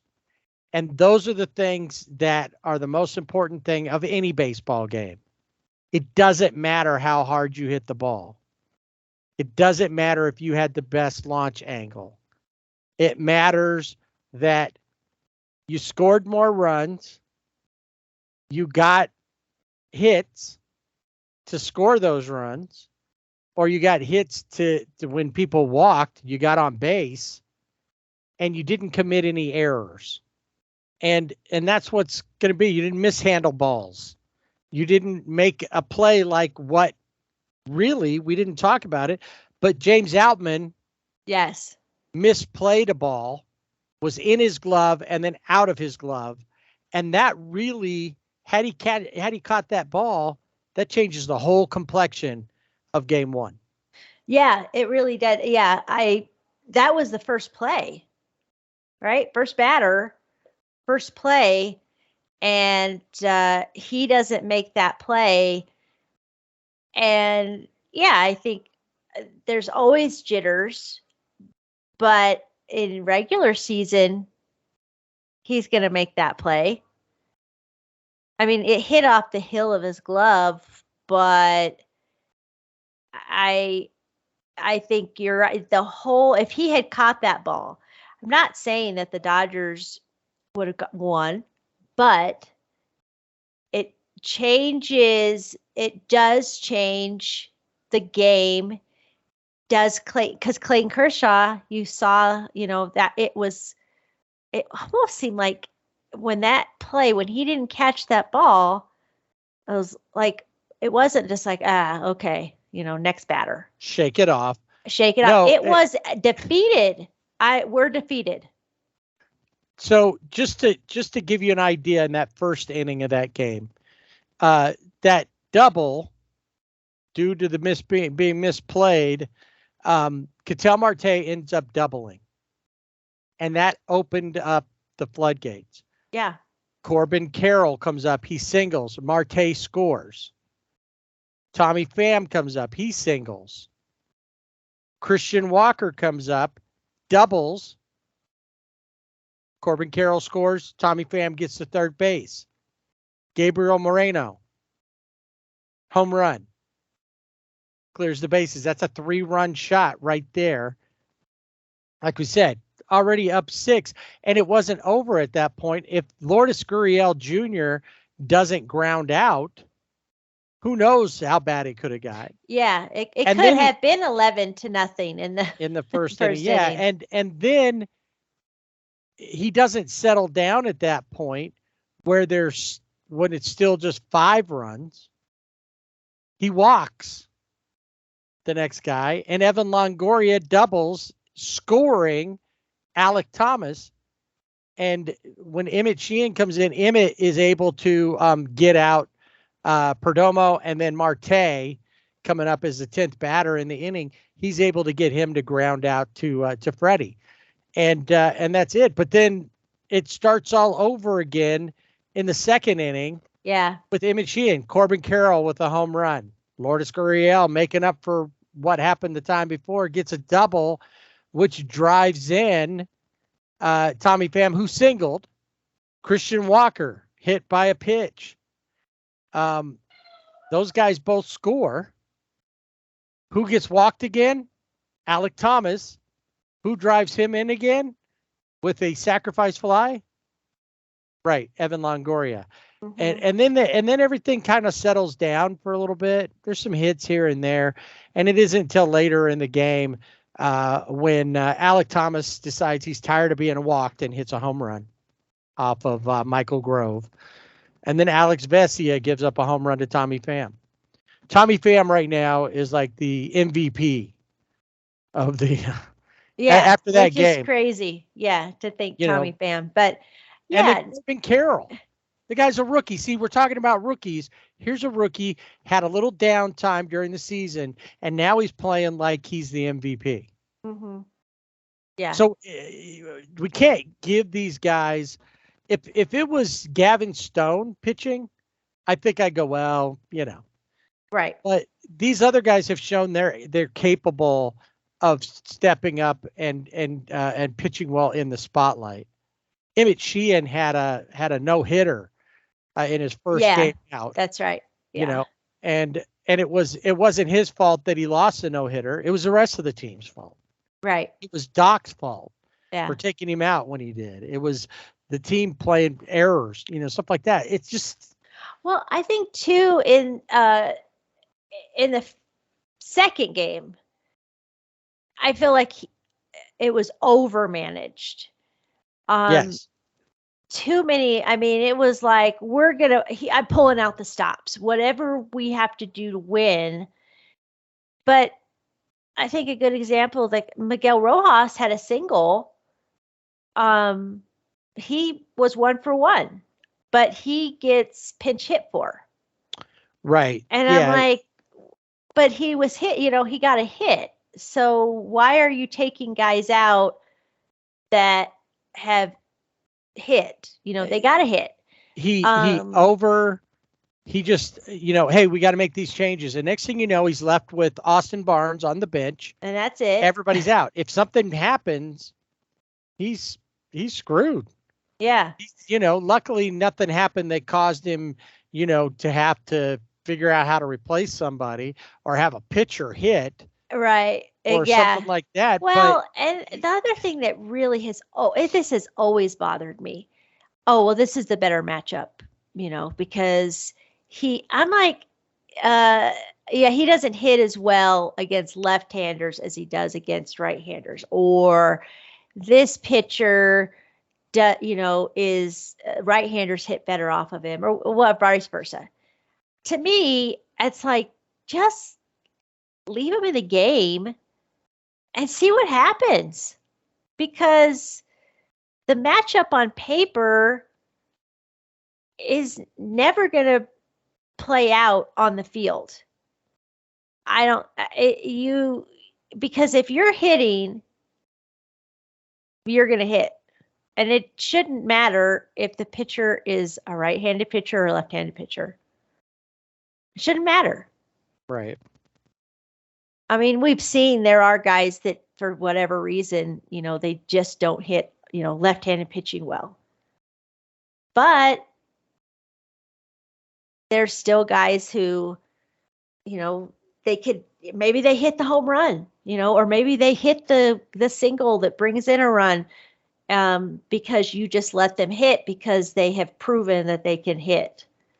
But I've always hated that, like, oh, we're going to wipe our bench clean except for one guy, and then, see what it got him. And it got him another loss. So now the Dodgers backs against the wall. They're heading to Arizona, where they played well. Arizona's like, in fact, I think even in Arizona, they call it Dodger Stadium East. Yeah. And, they've had success there. It's not as if, remember back a few years ago when they won the West there and got in the pool. Yeah. Which of course drove the Diamondbacks and the fans and the organization in general crazy. Right. But they've had success. They've seen that. The Diamondbacks have played them tough, but they don't control them. Now they're going in down 2 games. They're playing atrociously. There's no telling whether or not they're going to be able to overcome anything. Doc, they had a workout that was a voluntary workout. And Doc couldn't even be there because he had to meet with front office staff, probably to get the game plan. Mm-hmm. There were some players that went, some players that didn't. Doc said, well, there's some that didn't go, and it's good they didn't go. But he didn't really elaborate on that. Yeah, and to me, you're down 2-0. Why is it voluntary?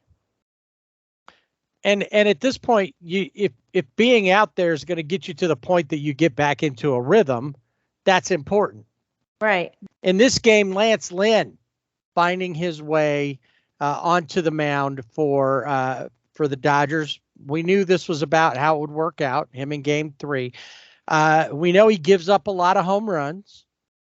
We're hoping that that's not the case, but that was the case. In the game last night, he's able to last for 2 2/3 innings, gives up 6 hits, 4 runs, all 4 of those runs, home runs. Yeah, in the same inning. Uh-huh. So what's he doing? Well, that's a good question. I mean, I guess you could go back and look at him pitching from White Sox, pitching with the White Sox to the Dodgers. What is it that, is he tipping pitches, or is there something else that they're just picking up? He's just leaving pitches out over the middle of the plate, I guess, or right where how it's like, hey, where do you want the ball? Like in the home run derby. And it's like, oh, I want it here. I want it kind of in and down. That's what he's doing. He's throwing batting practice. The crazy thing about this is that the Diamondbacks became the first team in postseason history to hit 4 home runs in a single inning. Yeah, it's ridiculous. And the Dodgers were swept. So who in the clubhouse had tickets to fly out tomorrow to where, right? Oh, they got tickets to go to the Astros Rangers game. Right. Or they got tickets for today's game in Philadelphia. Yeah. Freddie's going to go back and root on his old team. Yeah. Yeah. I just, if there isn't some type of, there has to be something, some type of shakeup with the Dodgers, because this is horrible. It's awful. And I didn't even watch. I saw the second home run and I turned it off because I didn't feel. I've always rooted my team. I've always felt like, okay, they're my team. It's a team I root for. And it doesn't matter win or lose. I want them to win, obviously, and I'm going to root for them. But there was it was the same thing like in San Diego last year. Except that the Dodgers actually won one game. One game. Versus the. Right. They won nothing this postseason. 3-0, they're 0-3. And what is your takeaway other than there's no spark? They had absolutely no spark.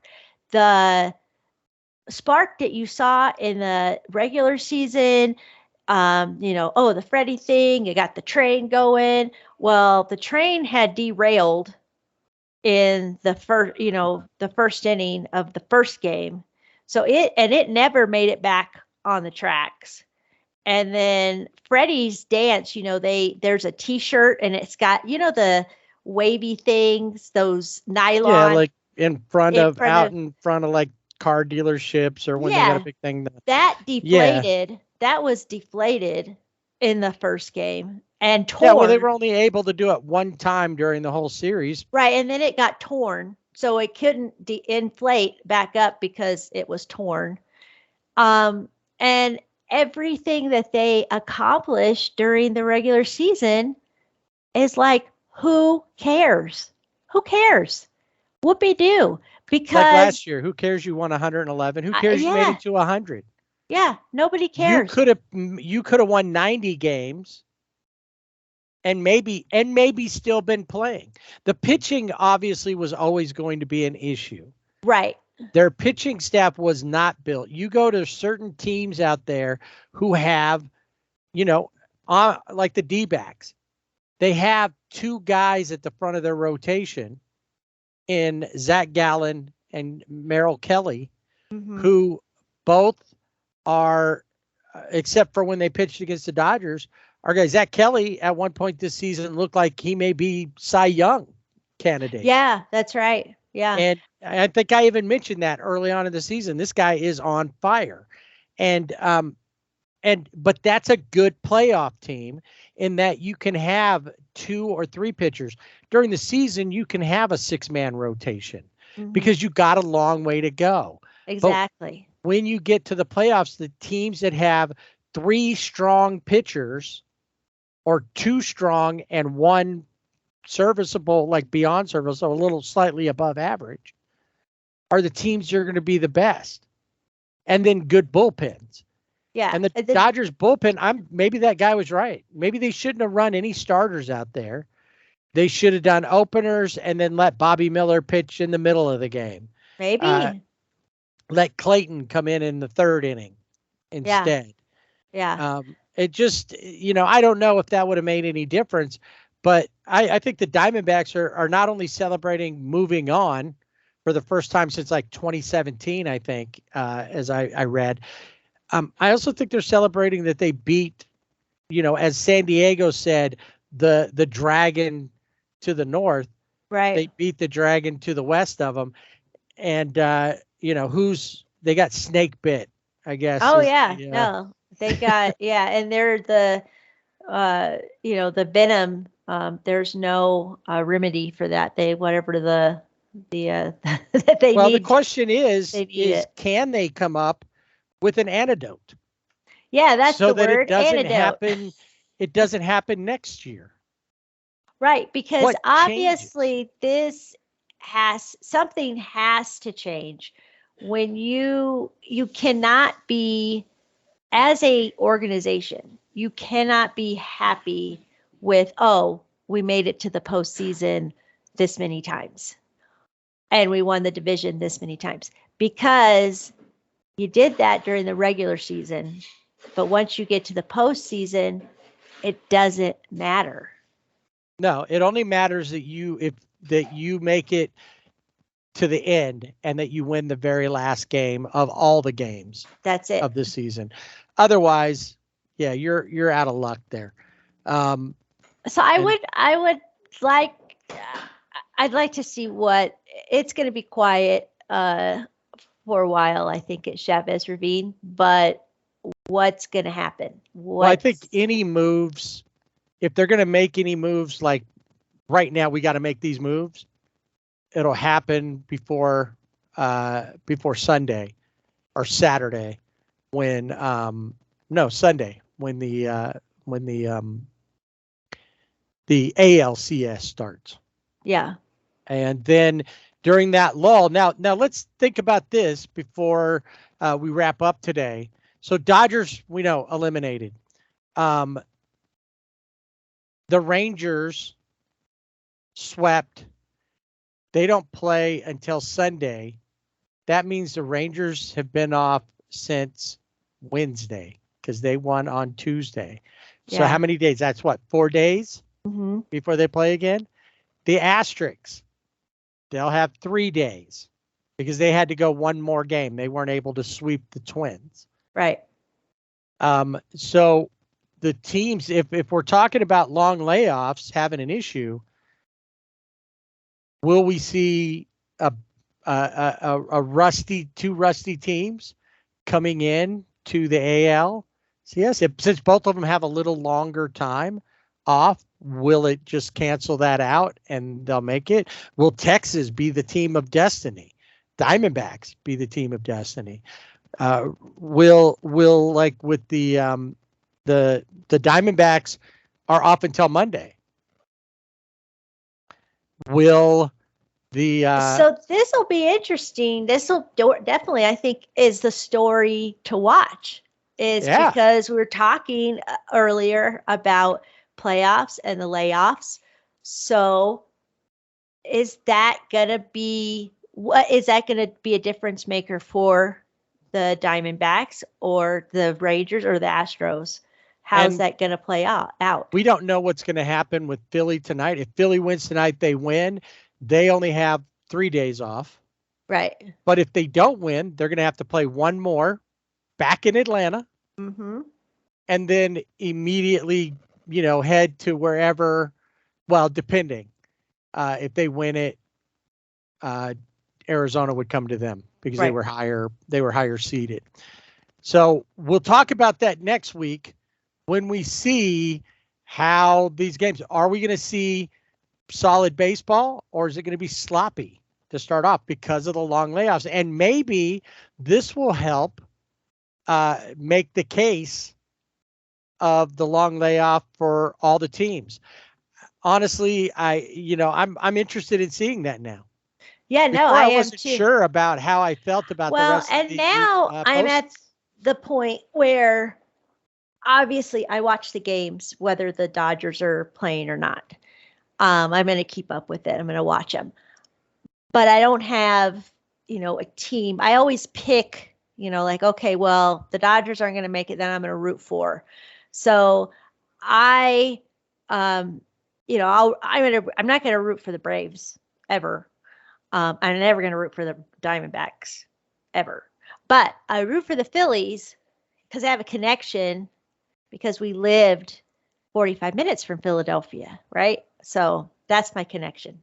But I'm just going to watch it and see how does this all play out. And because if the layoffs, if the days off don't affect them, then okay, what was in the water for the Dodgers or the Orioles, what happened?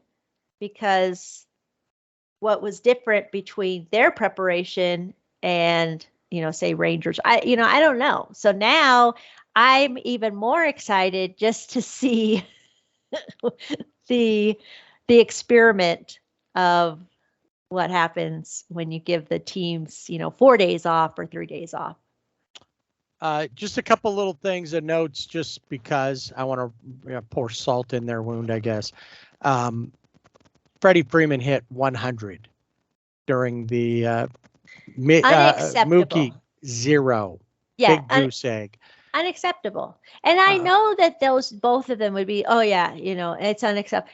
It is, but you're making the money that you make. You are paid to hit, and you couldn't hit. How many Mookie Betts as a leadoff hitter has the most RBIs as a leadoff hitter?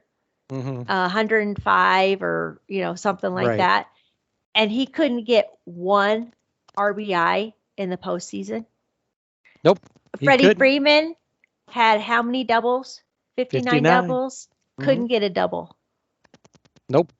Max Muncy, just being Max Muncy, but couldn't even get a home run. Nope. At least one. Now, Will Smith, on the other hand, was 3 for 4 in this latest game. Ends up hitting 417 over the series, but it was all tonight, pretty much. And then Kike hit 375. Everybody else was either 0 or under 200, with JD Martinez hitting right at the Mendoza line there. The only thing I just had a image in my head is I wish Tommy Lasorda was still around so he could go in there and just chew them out, because that's what expletives. They need. Lots of colorful buzzwords, but that's what they need too. Like I like Dave Roberts for the most part. He does irritate me sometimes, but they need a that you need some fire, and he doesn't have it. It's just not in him, I guess. But the other thing I will say I do not like during the postseason is in between innings, if you go over and you interview the coach, you interview the manager, and then you play, between innings, so-and-so went and talked to, Dave Roberts or Torey Lovello or whoever. But now they're doing it during the game. And I think it distracts from the game, takes away. But that's just me. But yeah, there's got to be a really long, hard look at the Dodgers. And where do they go from here? Because they were awful. Awful. And there's no excuse for the way they played. When you have Mookie Betts, you have Freddie Freeman, you have JD Martinez, you have David Peralta, Jason Hayward. I'm talking about guys that are veteran players who have Gold Glove winners, defensively, Silver Sluggers, and they can't get a hit. None of them got RBIs. And they're going to say, oh, well, they're just washed up. Miguel Rojas and Jason Hayward washed up. They weren't during the regular season. So what happened? What's going on? And Clayton Kershaw, we need to know. I think fans, they need to be more open about what's going on with him. If he's like, oh yeah, my shoulder's fine, but then we find out tomorrow he's going to have shoulder surgery. It's like Francisco Lindor. He just had surgery on his elbow. So, was that an issue for the Mets? Maybe. But, he played that way. I don't know. I just think there's a lot of stuff we don't know. And I think as fans deserve better than that. We spend money to go see the games. We spend money for merchandise because that's our team. It doesn't matter which team. And you feel let down. It's like you want to have the bragging rights. You want to be able to say, yeah, my team won the World Series. But, now it's like, oh, yeah, our team won the World Series. But that was when it was COVID. That was the pandemic. So it doesn't mean, it's losing that it loses its luster. It's still a World Series win, but it loses its luster. And the Dodgers can't hang on to that for the years to come and say, look ahead, 2020. Well, now it's like whoopee-doo. You've been in the postseason how many times? Every year. I mean, with the exception of 2017, with the whole cheating thing. But even, that was 2017, 2018, but then 2019, that was awful. You were at some of those games. That was horrible the way they played. Then you had 2020, like, short season. And then 21, 22. And then this year is like, they shouldn't have even bothered to show up. They should have done. They didn't. Right. They didn't show up. But I mean, like, physically, they shouldn't have. Like, they didn't need to even go to the stadium. It's disappointing. It's upsetting. And I think all Dodger fans should, just be mad. And remember, though, that what Vin Scully said, that, winter, it'll come, but then it'll be spring and it's a new season. And the Dodgers can do it, but there's going to have to be shakeups. There's going to have to be something happens in that clubhouse. I see Max Muncy gone. I think Jason Hayward's gone. Miguel Rojas is gone. I think there's going to be a lot. I mean, whether you like them or not, there's going to be a lot of that. So, well, we'll talk about what we think is going to happen in the off season with the Dodgers. Put a little, bow on the season, the regular season, and of course we'll wrap things up with that and what we're expecting, what we're hoping for both the Dodgers and the Angels in the off season when we get the hot stove. We'll talk about all that stuff as we head towards the World Series and then eventually the end of season awards before we finish up the fourth season of Sibling Rivalry Baseball Podcast.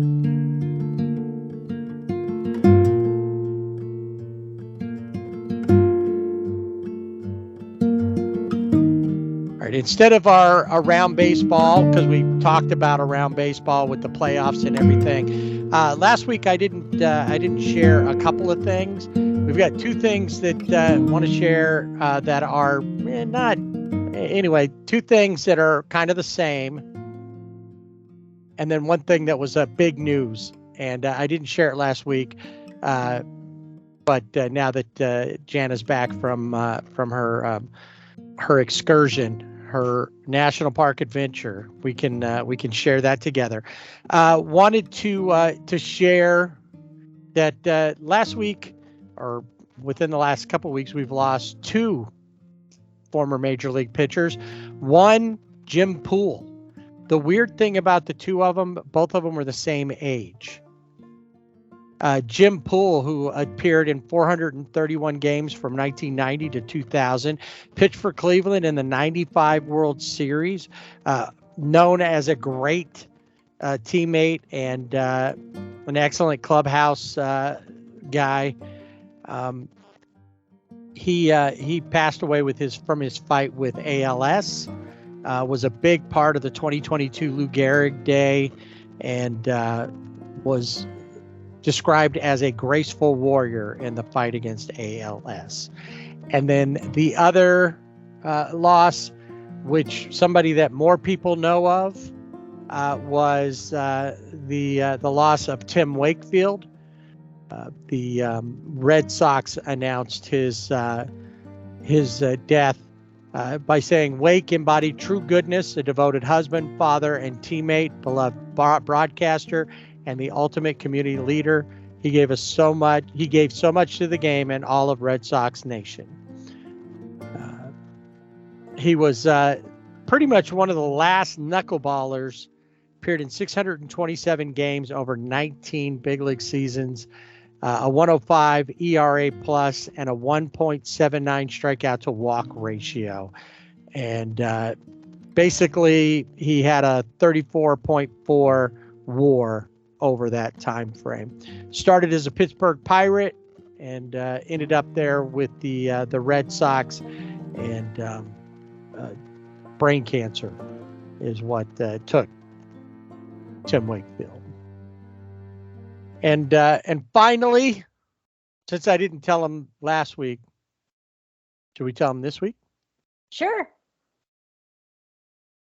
Well, share, do tell. So we are both members of the Internet Baseball Writers Association of America, the IBWAA. Lots of, just regular people like us, but also, bigger names that are on networks in the papers writing online. They had the inaugural awards for the IBWAA, and there were different categories. They had Content Creator Awards.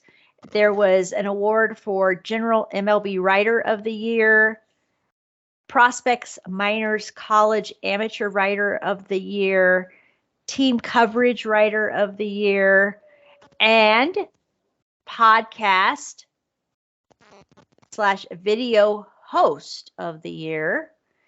And much to our surprise, we won. Yes, we were the podcast host of the year. Yeah. How did that happen? We don't know. We don't know, but you voted for us. Thank you very much. Super excited. I was on my way to Flagstaff, and you had just been at the Angels A's game, that last game, 162. Mm-hmm. And so, didn't really think much about it until we heard we won. Yeah, I was happened to look at. I'd forgotten that they were doing it. They did a webcast of it. I'd forgotten all about it, and I was looking at Twitter, and it said, "Congratulations!" Somebody had tweeted that had been nominated. Congratulations to these people for winning, and our Twitter handle was on there, and it completely blew me away. And, yeah, I wasn't even sure it was real. I was like, we won? What? No, there's no way we won. No. What are you talking about? No. So, yeah, but we did. So super excited. I still am kind of in shock. In For disbelief. Sure. So you are listening to the IBWAA Content Creators inaugural winners of the podcast host of the year. See, all this time you've been listening here, not realizing how, that you were listening to greatness, apparently. That's right. Award-winning I'm sorry. host. We're humbled by this award. We really are. Because I think it was, we just like, oh, okay, that's cool. And didn't think much more about it. Yeah, we were nominated. That was neat. But I don't know how many podcasts there are out there, so how it would work out. And it's great. Yeah. So anyway, we have that now. You can look and see. I think we'll be putting that up on the website. Just that'll be the big banner. That'll be it. Award winners. We'll be like in Christmas Story, where we got a major award. Yeah. So. That's right.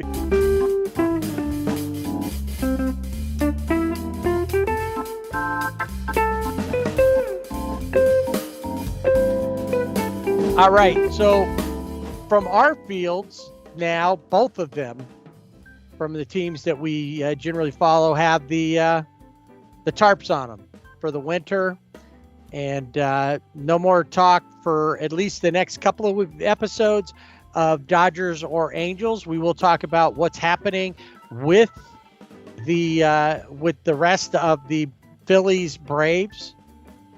Can the Phillies walk away with a win?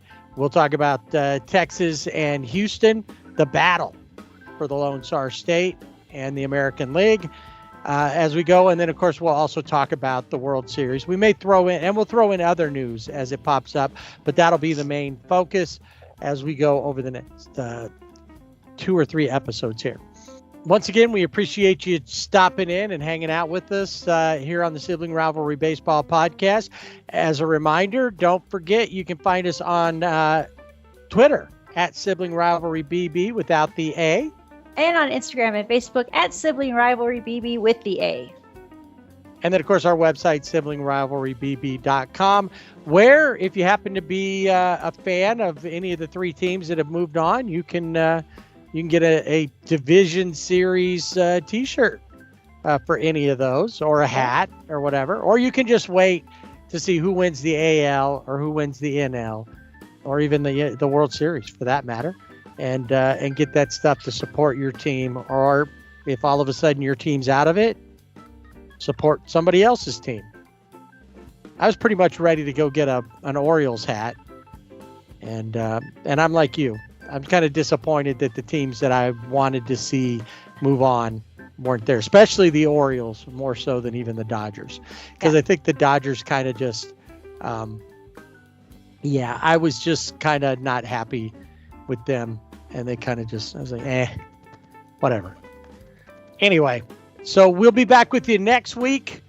And like I said, we'll talk playoffs. Whatever you do, make sure you tune in and enjoy some baseball this weekend. And don't forget to swing away.